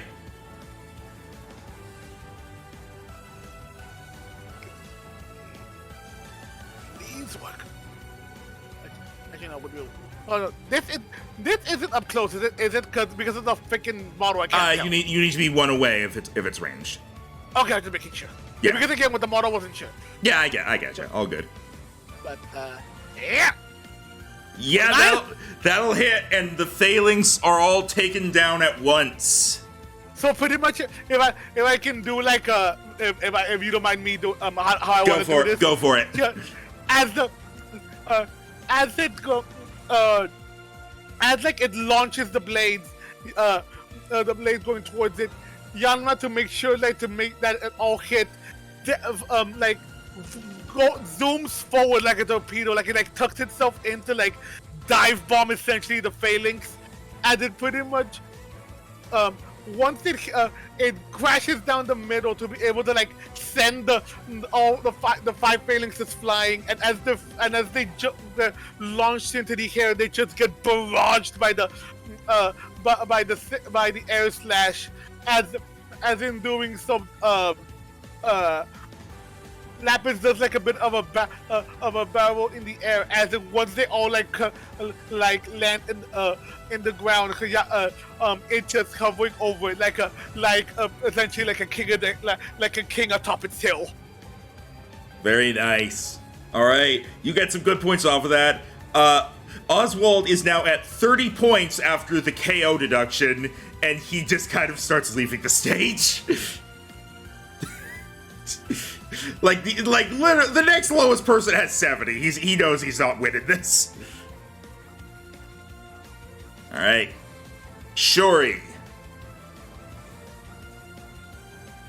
May I ask a points update? All right. Oswald is at 30. Aidan is at... Oh, sorry. Hang on. What was the last thing Shuri did? Was confused. It was confused. It wasn't able to do anything. Okay, then yeah, Aidan is at 70. Jeez. Cayde and Yuki are both at 90. Oh! Yeah, I don't think I'm winning this one unless I can KO one of them or something. Your best chance is close to that.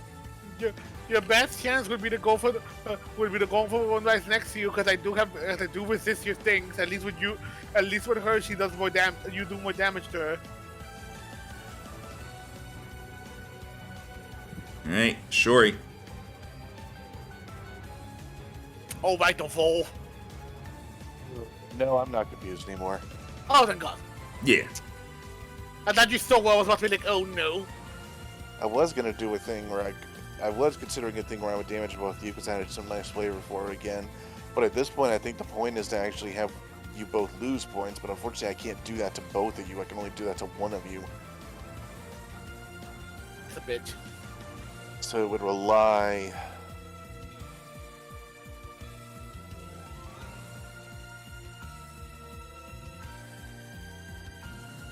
You know what? You Did he started come- this coin flip. We'll end it with coin flip. Oh no. As Shuri is going to shake its tendrils back and forth as it gets rid of the confusion. It's going to look back at its two opponents, and you'll see the water around it on the stage start to slowly slither up its body as it seems to almost give it sort of a liquid coating, as it were, as the light starts to play off it in little prismatic patterns. And as it does so, it is going to do a quick circle around Vulpix to make sure that that it sees her right in front of her. And as she does so, at the very end, she is going to as she reaches her face, she is going to do a quick little buzzsaw 360, being like zing, as she uses Confuse Ray on the Vulpix. All right. Can't do anything about that, so. You have been my rival during this, and so this will continue. All right. I'll be honest, Jiro, I'm hoping you miss, so that this way I have to catch up. Titan. I mean, I will say you All are. right. I will say you are out of freaking. You are out of the freaking Dragon Breath range again. Noted. Hiya! That'll hit. 16. All right. How is it looking after that blow? It is still above half. All right. Okay. Next up. Yeah, this overall does more damage. Hiya! That Yep. That'll play hit. rough. 20 more damage. Nice. All right. It is now below half. Okay, maybe one more hit from Titan, and then I can attempt to capture it. All right. Up with the Vulpix. This could make or break it. That coin. The Vulpix turns to go for Shuri, but turns too fast and topples to the ground for a moment. It recovers, but not before it loses its turn. Yes. All right, now we see. And Jiro could then end it this gets right rid of here. the confusion. Well, fuck. Well, I wouldn't worry about that. Alright. Lost some decent points for that, though. Alright. Snorlax. We are vying for first through third. Yeah, you are. Snorlax is going to...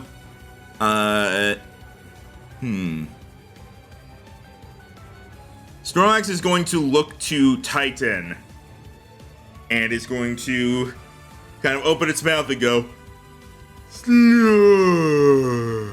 Yeah, no. As it uses Yawn on Titan. Or does it use Yawn Mega?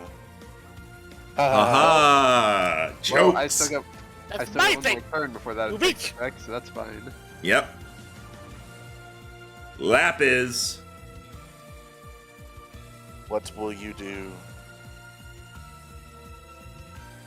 Also, damn I- that Vulpix for breaking out of the confusion immediately. I mean, at least I it hit think- itself first. I think Yeah. Lapis will. It's a risk, but I'm going for it. Lapis is going to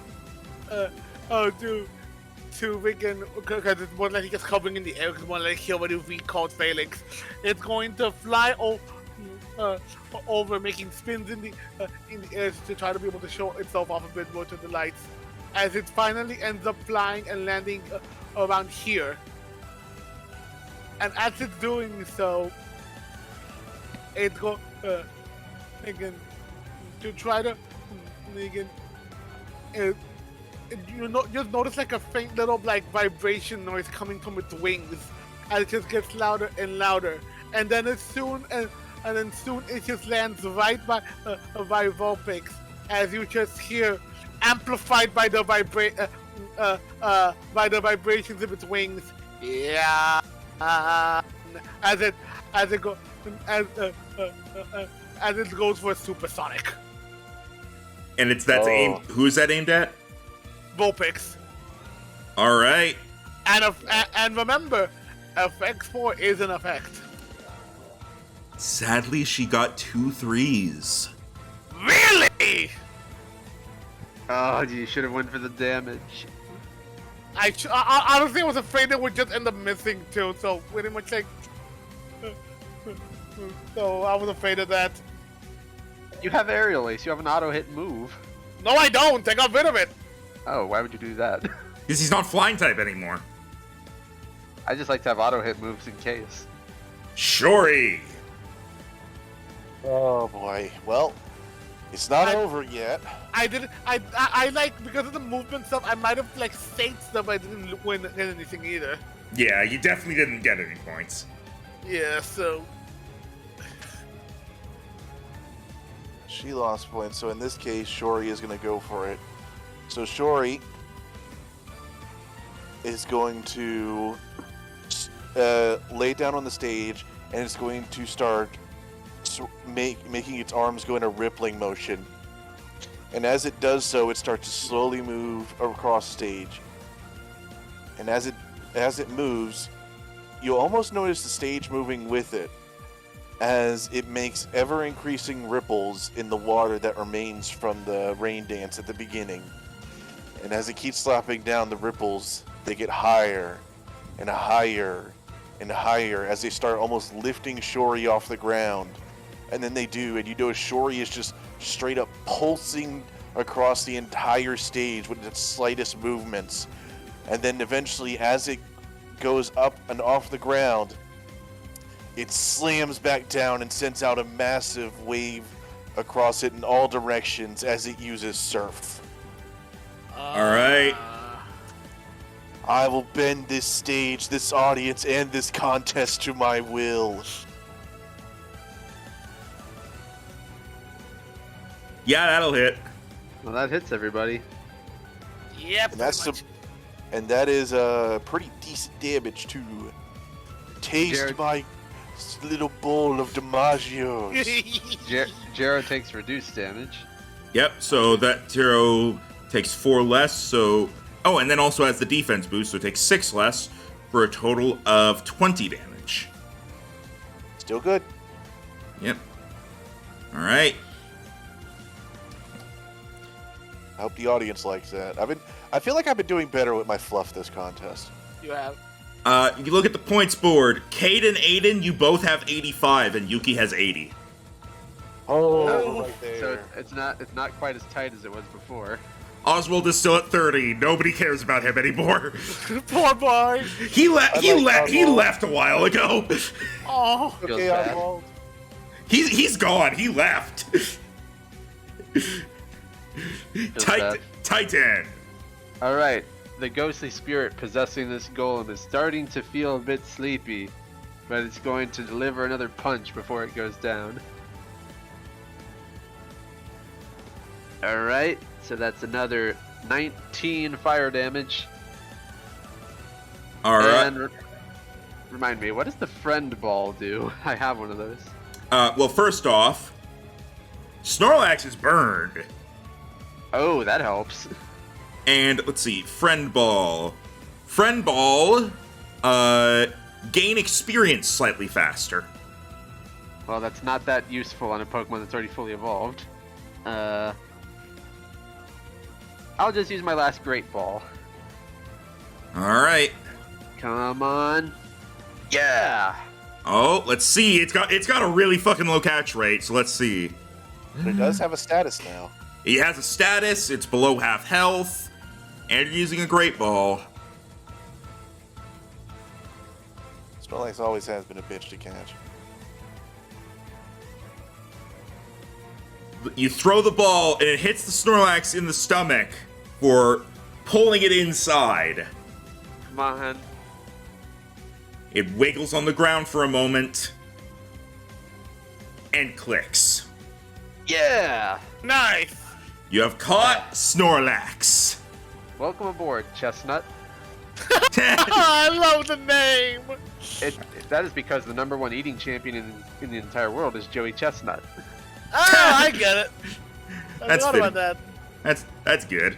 All right. Let me. All right. Let me. Thankfully, this is already pretty much already set up. So let me just. Yeah, I imagine he's going to be pretty solid level. I'm guessing at least 8. All right. You should be able to access Snorlax now. Give me a moment to actually put it in your thing. But yeah, you now have access to Chestnut the Snorlax. Very nice. Who are I will you? have to- Who are you sending to the PC? Kong, because I only brought him along for this job. And Alright. he's probably going to be level 10 at the end of this session because of all he's done. Yep. All right. We'll get to the aftermath of that in a moment, but for now, let's focus on the contest. I'll pull Travis up here just so Tim can see. All right. Vulpix is not feeling so good, so Vulpix is going to step down here and is going to lean in towards Lapis with another Draining Kiss. Oh. 26 to hit, special. That'll hit. All right. Add this for being super effective. And then plus the 4, minus the 2. 21 damage. Wait, mine. That's including all of the resistances. Yeah, you have plus 2 to the defense, but she has plus 4 to her attack, so it just comes out to a plus 2. That's my second loss. Freaking Rhino, it's up to you. I'm down. You're down? My HP was 18. Oh. Lapis is out. Cayde takes the penalty and finishes at 75 points. The only way I win is if you both go down enough, and so this has to be your win. With that done, it's going back to face Shori, its final opponent. And Shori, it's your turn. Alright. Oh boy. How close are points now? You're still at 85, and What still? I guess that I got up to yeah, that. you haven't done anything, and Yuki went up to 90 with that. 85 to 90. Should have gone for the damage. God damn it. So it's down to who hits, who does things. I could go for...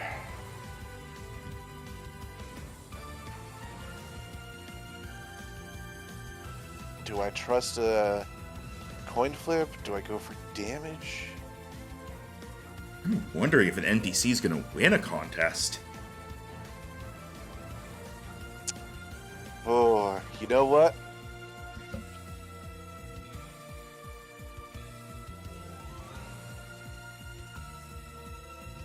Shori is actually going to attempt what they were doing earlier, as they are going to move around as they are spinning around the Vulpix, and then scooping them up once more as they attempt the evil Roomba maneuver. But this time you'll notice they are actually standing on the tips of their legs as to make it even more dizzying as they are higher off the ground, and they are actually trying to take them on like an evil teacup ride. As I'm using Whirlpool, by the way. All right. So here we go. It worked against the Arbok where they were minusing damage because they were stuck in this. So let's throw off that little debutante attitude. Yes. As the Vulpix is trapped in the whirlpool, it attempts to escape, breathing out some ice that begins to freeze the water, keeping it from spinning. But by that point, it's too late. That was enough, and it falls to the ground unconscious. Damn Oh, it. shit. It had 18 health left. Oh, so Oh. battle's over. Who wins? Yuki takes a penalty for being knocked out. Aiden gets points for knocking her out. British Aiden wins. Yeah. Tried to win. The Tried to win. final score is Oswald with 30, Cayde with 75, Yuki with 80, and Aiden with 95. Rhino gets his second ribbon. Comeback of the century. And I'm at a loss streak. Damn. Holy shit. It's a 2-loss streak. That's barely a streak. Technically 3. No, you won the first one, remember? Oh, Yeah, no, remember the first time wait, we were in the finals together, you got it. Yeah, wait, there have been- I thought we have done another contest since then. My bad. No, you've done... Only 3. Yeah, only 3 contests. You won 1, and now Aiden's won 2. I didn't even get to the finals in the one contest I did. And that's when Tid decided, all right, yeah, this isn't for me. Basically. All right. I'll go over it after we've done everything, but damn, this Snorlax is thick. Yep. So we'll go over the contest aftermath first, and then we'll go to Travis's aftermath. I don't really have here. I'll just do the Vinci music. As you are given the victory, Aiden, as you receive the Idatana contest ribbon, and you and Shori have successfully won this contest. Cayde, that also means money in the TM. Yep, which means you receive $3,000. Woo! Cayde, for coming in third at the very end, you receive $800. I remember runner-ups got berries, but maybe that was only second place. I believe there was something for that. Give me a moment, because I don't think Aiden got second place last time. So Can hang you spell on. Idatana for me, please? Idotana. Okay, thank you. All right. Cayde, go ahead and roll 3d10.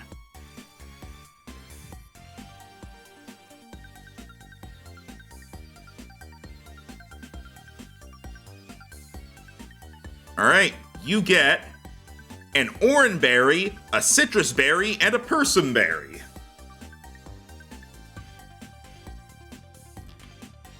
So, let me,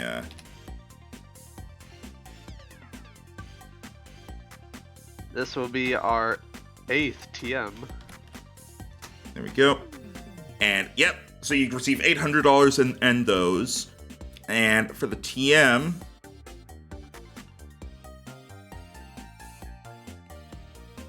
Let's see here. Let's see. What's fitting? What's fitting?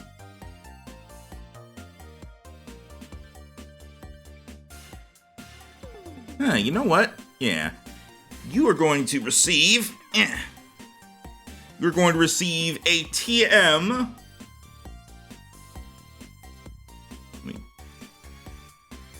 Sorry. I'm just trying to find the thing. There we go. You are going to receive a TM for Shadow Claw.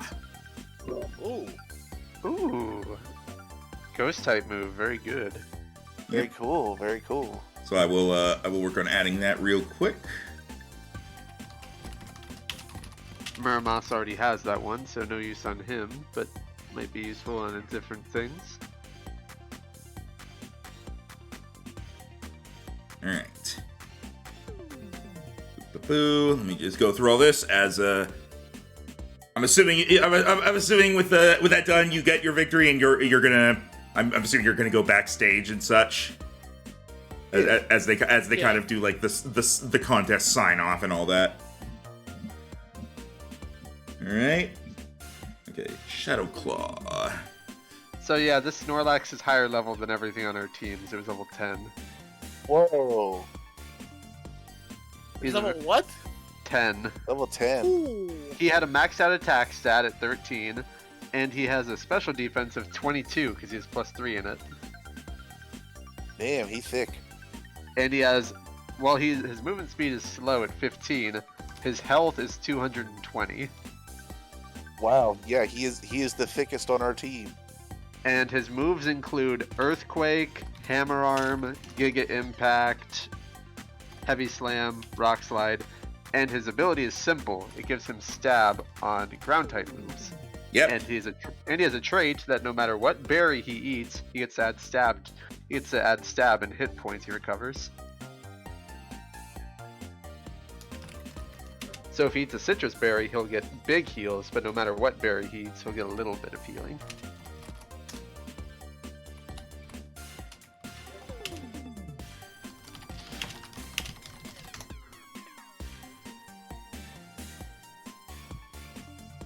If he uses Hammer Arm, he can only move 1 square. Because Hammer Arm cuts your movement speed. Boop.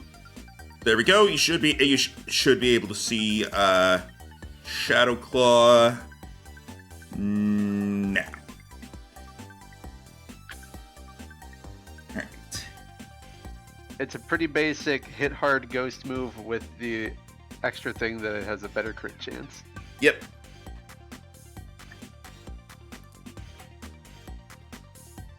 And also, It is excitedly back there, like hugging Shory, like you did it.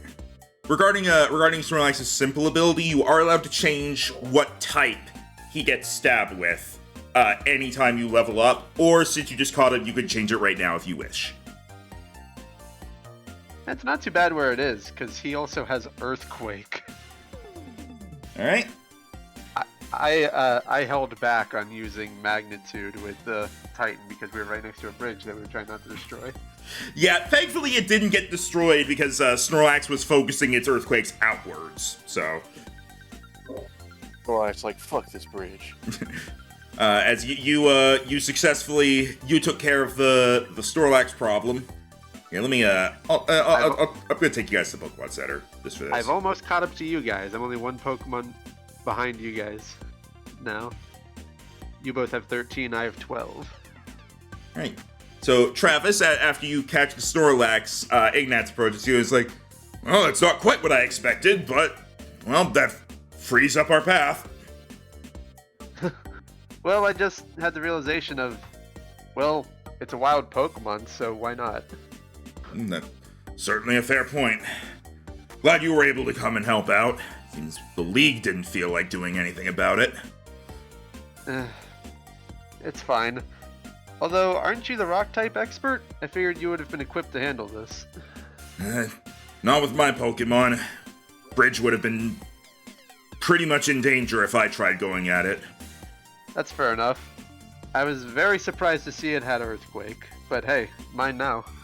Yeah? Hopefully you make good use of it. Gives you like a somewhat awkward pat on the back.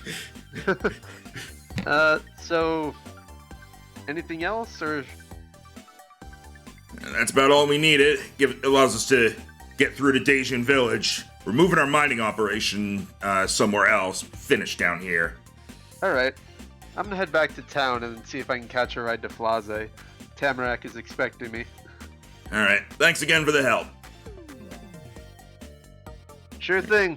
Let me know if you need help ever clearing out the you-know-what. That sounds a bit cocky. Yeah, believe me, I'll keep you in mind for that.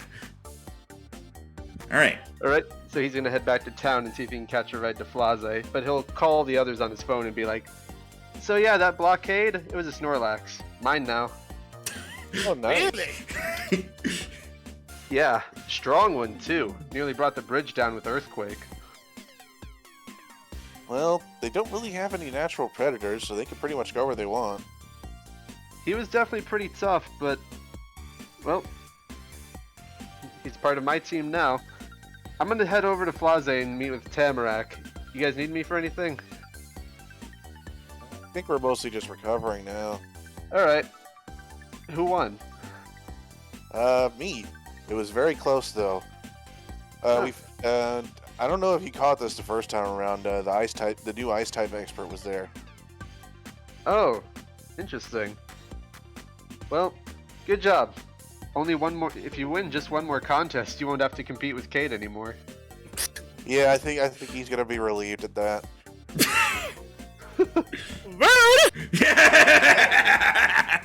He said it slightly joking, but he's like, I mean, look, that way I can cheer you on. Alright. I guess I'll be back in town at most in 2 days, so you guys just hold tight. Did you want to explore the thing in the north of there? I mean, we're right here. I do, yeah. Alright. Just hold tight, maybe get some training in, and I'll catch up. Safe travel. Alright. Alright. I'll say you were, Travis, you were able to get a night flight to Flage from Daijun. So the next day, you're able to meet with Tamarack. The next day. Next day. Yeah, Ignat's called me, said you took care of the Snorlax problem. Yes, he Sure did. Where the fuck did that come from? Don't worry about it. Oh god, the fossils are talking to me. Sure did. Must have been a big surprise when Hickory called you and told you about the thing, huh? Yeah, he didn't give me too many details, but Not a whole lot we know yet either. Yep. And hey, if I can help out with that, I'm glad to, especially since you did me a favor. So wait here just a moment. And she kind of heads back to the fossil storage room. And she will come back out and hand you a kind of a small chunk of rock. Huh. Do you want to take it? Some might call it. Do you want to try to take a look at it, figure out what it is? Sure. All right, roll investigation. Investigation. Hiya. 25. All right, you get a close look at it. It seems at first like just another rock, and then you eventually see, oh, there's something fossilized in it. And it takes you a moment to realize what it is. It's a single strand of hair. What? Wait. Cool, we get Don't to find a human. No way this is what I think it is. What's this? I don't know a whole lot about it, but several years ago, over in the Kanto region, there was a fire at a laboratory on Cinnabar. This What? was part of the wreckage, and Apparently it has something to do with a Pokemon they were trying to replicate. Oh, Huh. That. I haven't been able to exactly resuscitate it, not enough there to really go off of, but if it is connected with legendary Pokemon, maybe it'll work for what you're doing. Ooh. Maybe. Although, if this is something scientific, the ruins are a bit more magical, so I wonder if that'll work. Guess we'll try it when we have time. Science is amazing, but it also scares me sometimes. Well, apparently a bell worked the first time, right? That's man-made. I guess so. It has a point. Thanks. You ever find out more about that weird turtle shell? No, nothing yet. I'm thinking of taking a little expedition, probably over to Mount Kamatola, see if there's anything else there that'll give me a clue what's going on with it. Be safe. We won't be in that part of a region. We won't get to that part of the region ourselves for a long time. But making progress. We're already halfway through the league. Good. Definitely one of the fastest groups of trainers to get through that I've seen. Usually around this point, most of the groups that I know maybe have 2 badges, maybe 3 at most. Well, Out of character, to be fair, we're getting more and more distracted, though. Yeah! we'll try to keep up. All right, my friends are waiting for me back in Idatana, so I need to get going. Let me know Alright. if you need any. Let me know if you find anything else or need help with anything. Will do. Have a safe flight. All right, then he'll pocket or he'll stash away the rock in his bag, and then he'll see if he can catch the next taxi. Alright? Hawk the rock, don't hawk the rock, baby. Hawk the rock. You're able to get another taxi, and you get back to Idatana in the afternoon. So Cayde and Aidan, you have time to do a downtime day. What to do? Could have a weak Pokemon train some more, or you can, I don't know, look around for rumors. I don't know. I think, you know Or- what? Yeah? Would this be... I was gonna say you could also battle trainers for money to give to Dash. That's honestly a decent one, too. You know, I'm gonna wait until after we done the lab before I go on that other thing I thought about doing. So, you know what? Yeah, we're gonna do a money day. A money day, alright. It's time to earn some funds. Alright. Oh, speaking of which, real cool. Well, I'll do it after this, and then we'll do all of it. Alright. Yeah, I tend to do the Dosh passive posts or like at the end of the session. Alright. Go ahead and just kind of roll a d20 for me, and we'll just kind of see how well you do with the fighting. Alright. You're able to win a couple quick fights, get some more money. So alongside the 3,000 that you got for the contest, you receive another 1,000 through fighting trainers. All right. And Not in bad. addition, from all of this, Dosh picks up a decent amount of money. Go ahead and roll me a D100. Turns out a lot of people would lose change at that contest, considering we've been there for like a week. Yeah, yeah. That's basically what it is, so. 30. All right. Here, maybe this ought to give you a bump. He gets $15,000. Fuck. Jesus Christ! What? Yeah. You were in a place full of people, including a champion. You know what? That's fair. He's got the champion money.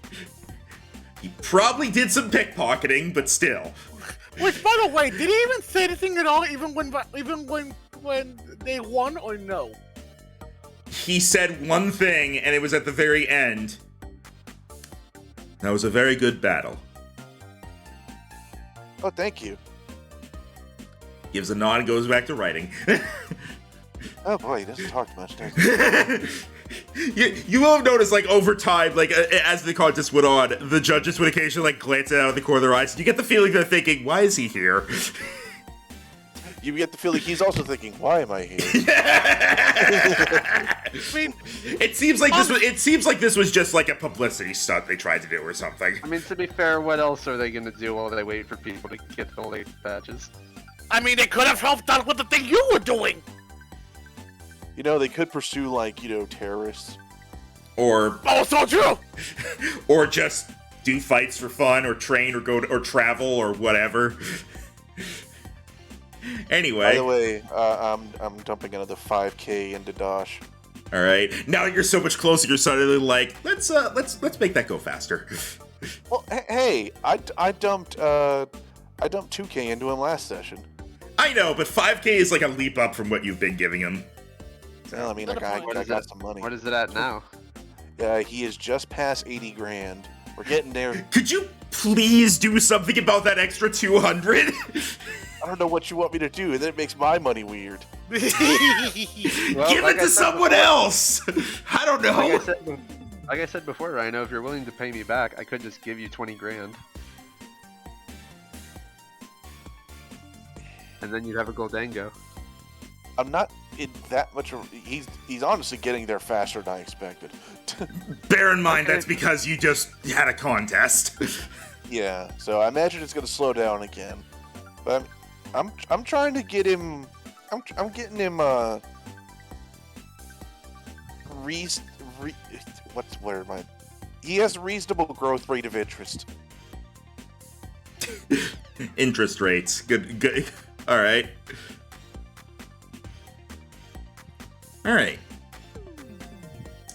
So at the end of that, right. What is Cayde doing for this downtime day? We're gonna try to level up in Ala again. All right. Roll that grind. D6 again, right? Yep. Damn. Good start.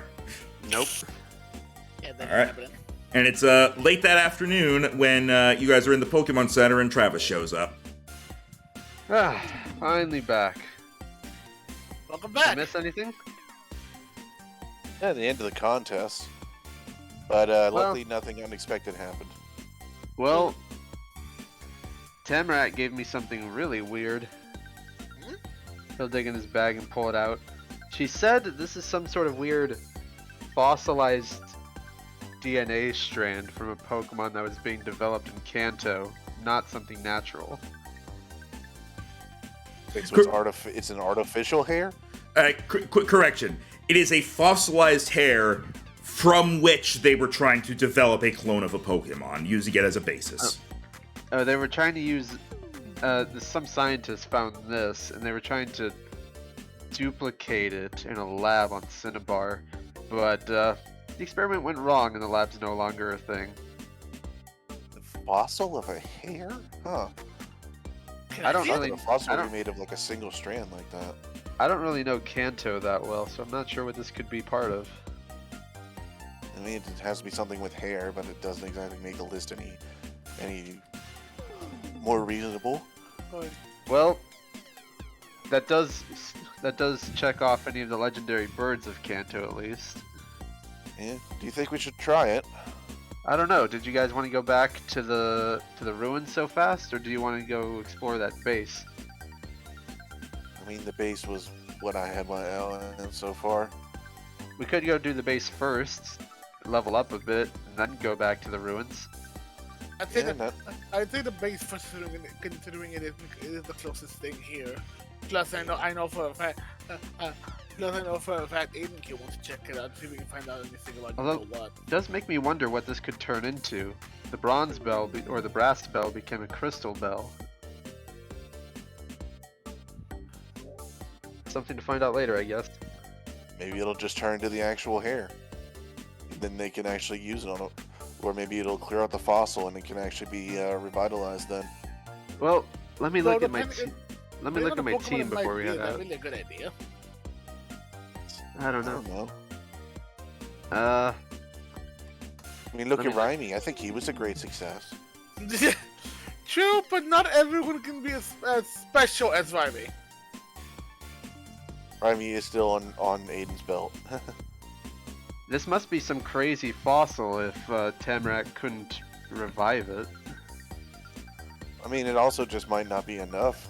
Most everything else is a chunk of something. This is like a string. Yeah, she said there wasn't enough to work with it. Okay. I'm gonna switch out my team a little bit. My team might start looking a bit weak for a bit, but I want to switch out. I want to switch out Amy with You're switching Bahamut. me? I want to switch out Amy with Bahamut because I want to have the Salamence. He's very close. Also, here this is the fossilized eyelash. Eyelash. Oh my god, it is what I think it is. Yeah. Right. Well, if it's from Kanto, it can only be one thing. Yeah, I mean, Like, as So- you mentioned Fossil and Cinnabon, I was like, wait.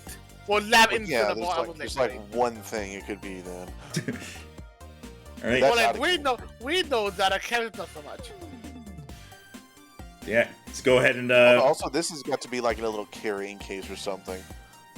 Well, it's like it's an eyelash that's in a roughly palm-sized rock. Oh, okay.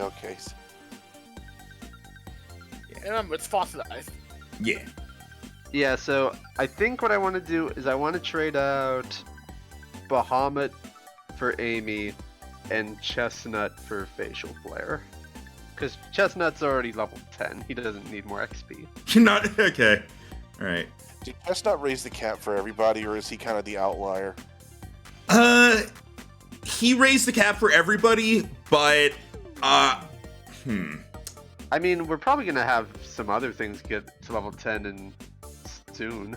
yeah. Well, remember, what normally determines our cap are our starters. Yeah, I'd say like give it a moment. It probably won't like either because of this session or because of what you guys do next. It will your starters will likely get tied with Snorlax regardless. So It's very, very possible that Kong might even hit level 10 because he just won a 1v1 and was present for the Snorlax fight. I mean, considering everything, especially even though it happened too fast, but it's still just from passive experience, technically Razor should have already gotten level up. Oh yeah, maybe Razor will finally evolve. He's been very close. well, you know what? I think that's a good point to end the session on because after the contest, Oh boy, what the hell do you have planned for us now? What stuff happens? Tell us, please. It's time for the cliffhanger. Oh, what fresh hell is this? Oh, it's just. I don't know why. Wait, I don't know why you guys thought it was a bad thing. Did you not listen to the conversation? Look, No, he likes I- to end it on cliffhangers. yeah, to be fair. And then you what I think it means? I don't know. I'd be kind of surprised. I didn't think we were ready for level 10 yet. It feels like kind of a big milestone. da da da da da da, da, Finally! He a big. as My boy! he evolves into Haxorus. So I will work on adding all the stuff for his adjustment in between sessions. I also want to note one thing. He has a trait. Oh! Oh. He has the trait Mold Breaker. You are Oh. you are immune to the direct effects of enemy abilities that target you, such as Victory Star and Effect Spore, and abilities that protect the enemy from your actions, such as Own Tempo and Sturdy. There is a full list. like- I made a full list of abilities that you ignore the effects of for easy reference. Out of Thank you for curiosity, does it work on something like static? Yes. Ooh, damn! You were just like, fuck So- what makes you special. So... Oh my. Oh, Jesus Christ! Oh wow, he Holy ignores. crap. He ignores like 2/3 of the ability list. Yeah, but of course, bear in mind this is only him that ignores it. So Yeah, I know. and it abilities that have no interaction with you or that affect the field rather than you still work as normal. So you can still be affected by weather and things like that. And for Victor over there, screw your ability. I have an axe for a face. and most of these are basically Pokemon can't be affected by so and so ability or so and so type is what most of it is. Yeah. Cool. So that is your Mold Breaker. And honestly, yeah, I think your guys' starters are all going to hit level 10. Oh Wow. That's a good time for it. It'll be I'm giving it a bit of a boost so that it's on par with Snorlax, but yeah, you're all gonna hit level 10. Seems like a really good halfway point, all things considered, because you have 3 out of the 6 ribbons that you need for both of you to compete, and you have 4 of the badges. This is like the perfect halfway point of the league. That is Honestly- fair. That is honestly, yeah. fair. All right. Also, I have to ask, Yeah. how big is he? Uh.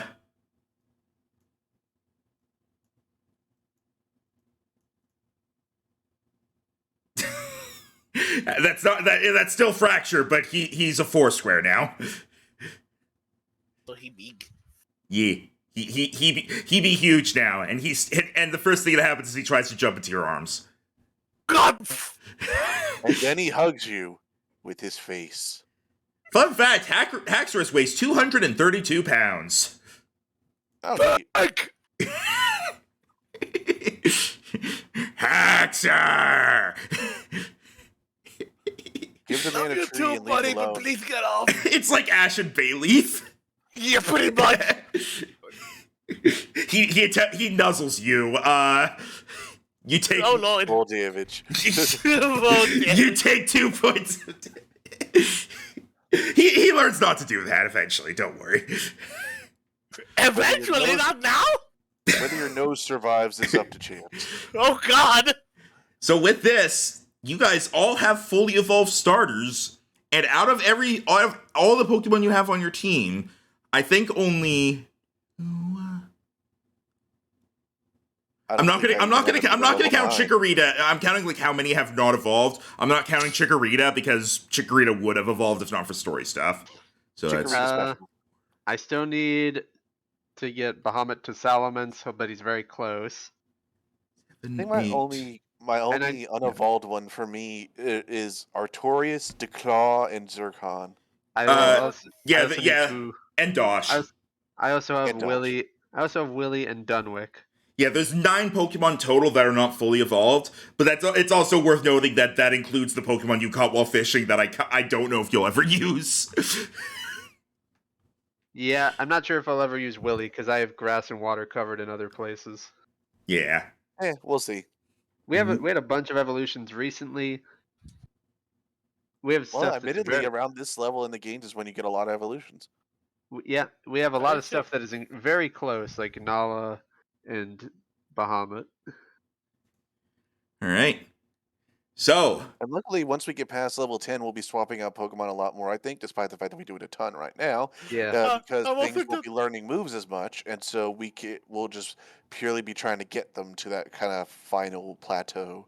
I'm also just imagining just like for the whole once Calypso's like evolved enough, I just imagine it like dunking its head in to get a drink of water, and then it just pokes its head out and it's just making a shoulder chopping on his nose like slow.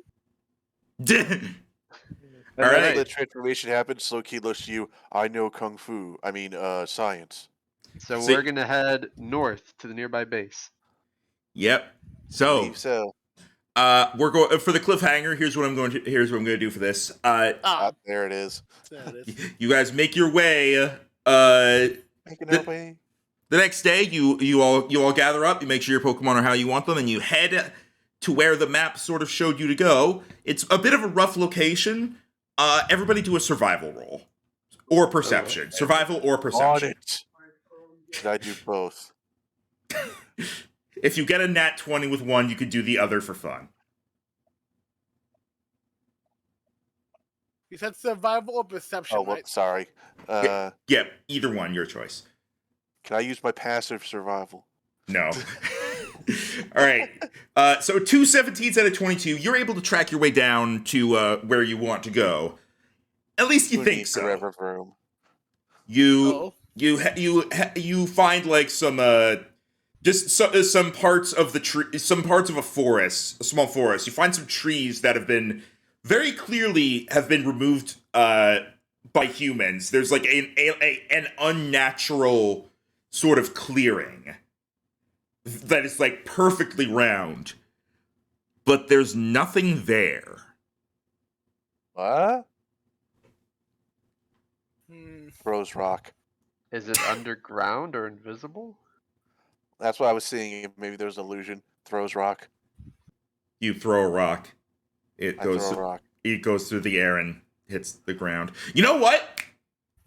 Roll a d20. The ground you hear sunk as if as if it was hollow. You throw it and it goes doom when it hits what you There thought you was go. grass. All right, it's a bunker.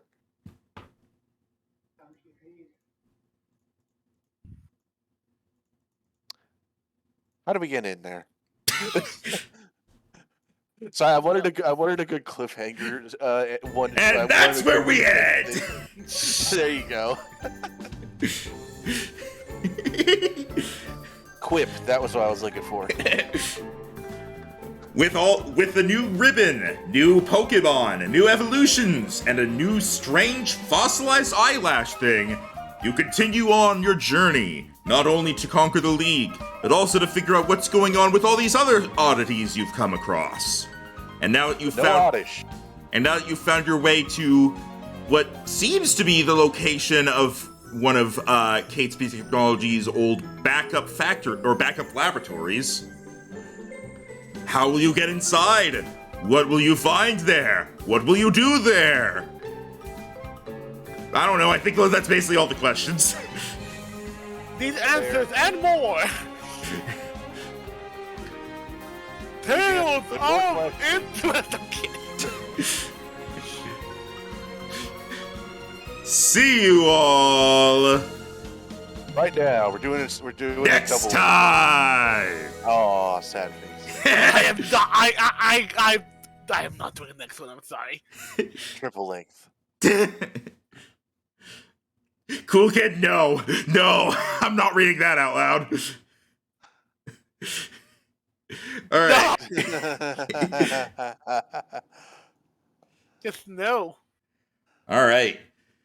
So that'll end off. So between now and next session, I will go through, figure out what Pokemon all leveled up, evolved, etc. For any that learn new moves and would put them over 8, I'm just going to add the new move to their list, and then I'm going to let you guys know that you need to go trim their movesets down. Okay. That's it. I also just realized Chestnut and Nougat don't have personality traits. Oh, I will add those. And I assume we'll get the usual level list a bit later. Yep, you'll get it either later today or you will get it tomorrow.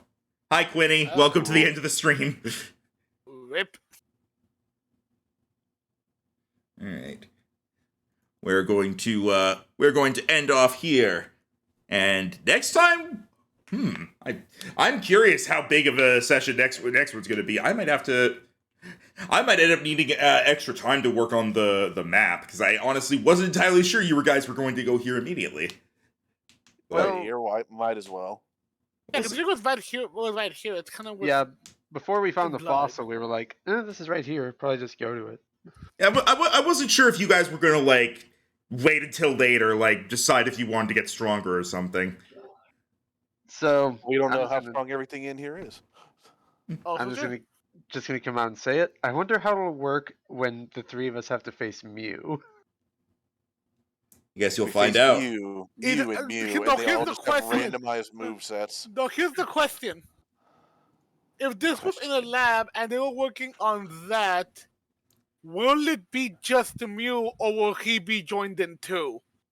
And before we have to face Mew and then Mega Mewtwo X and Y.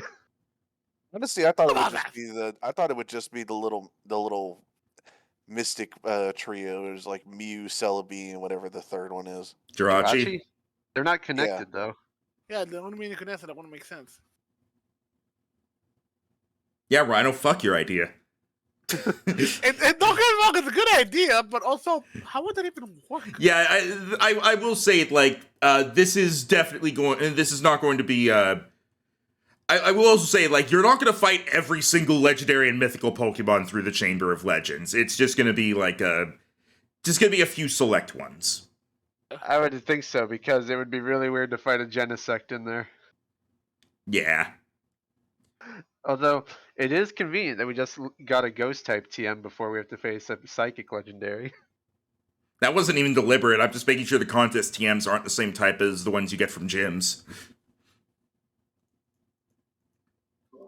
So that'll be fun, but we got a dungeon crawl coming up. Yep. So we will see you next time for that, if they can figure out how to get inside. I know how D&D groups work with doors. I don't think I need to prepare a map for next time. I know what you guys are doing for the full 4 hours. Golurk You use say that like we don't have creatures with burrowing speeds. Golurk use magnitude. Oh God! You destroyed the underground bunker. Well done. And Max still doesn't have to make a map. It's a win-win! Alright. Oh no! We can just razor, mash. Razor, eat. Just freaking dunks his head and then just opens it like a fucking can opener. Perfect. Oh, one other thing, by the way. Oh. One more thing. I'm going to leave this up to you guys if you want me to go through with it, because if you would rather this not be the case, I'm fine with that. But this is something I thought of that I think makes sense, all things considered. I am thinking that Haxorus should be Dragon Steel. Oh. It literally, because it is canonically covered in armor. I think it's fine as it is, since every other Dragon Jero has a dual type. Yeah, that's why I That's figured one I'd of the ask you guys. It's not. I'm kind of neutral. As much as I do like the idea, wouldn't that just give him more weaknesses? Technically, yeah. I don't think so. You would then be weak to fighting, ground, And that would be it. neutral to fire. But you would be resistant to normal, flying, rock, bug, steel, water, grass, electric, and psychic. I do like all those resistances besides just the standard 4. It's up to you. We can decide later. Oh God, Tim left. Now it says Rhino's the game master. Yeah. Oh God. All right. Farewell, everybody. We'll figure out next time different things.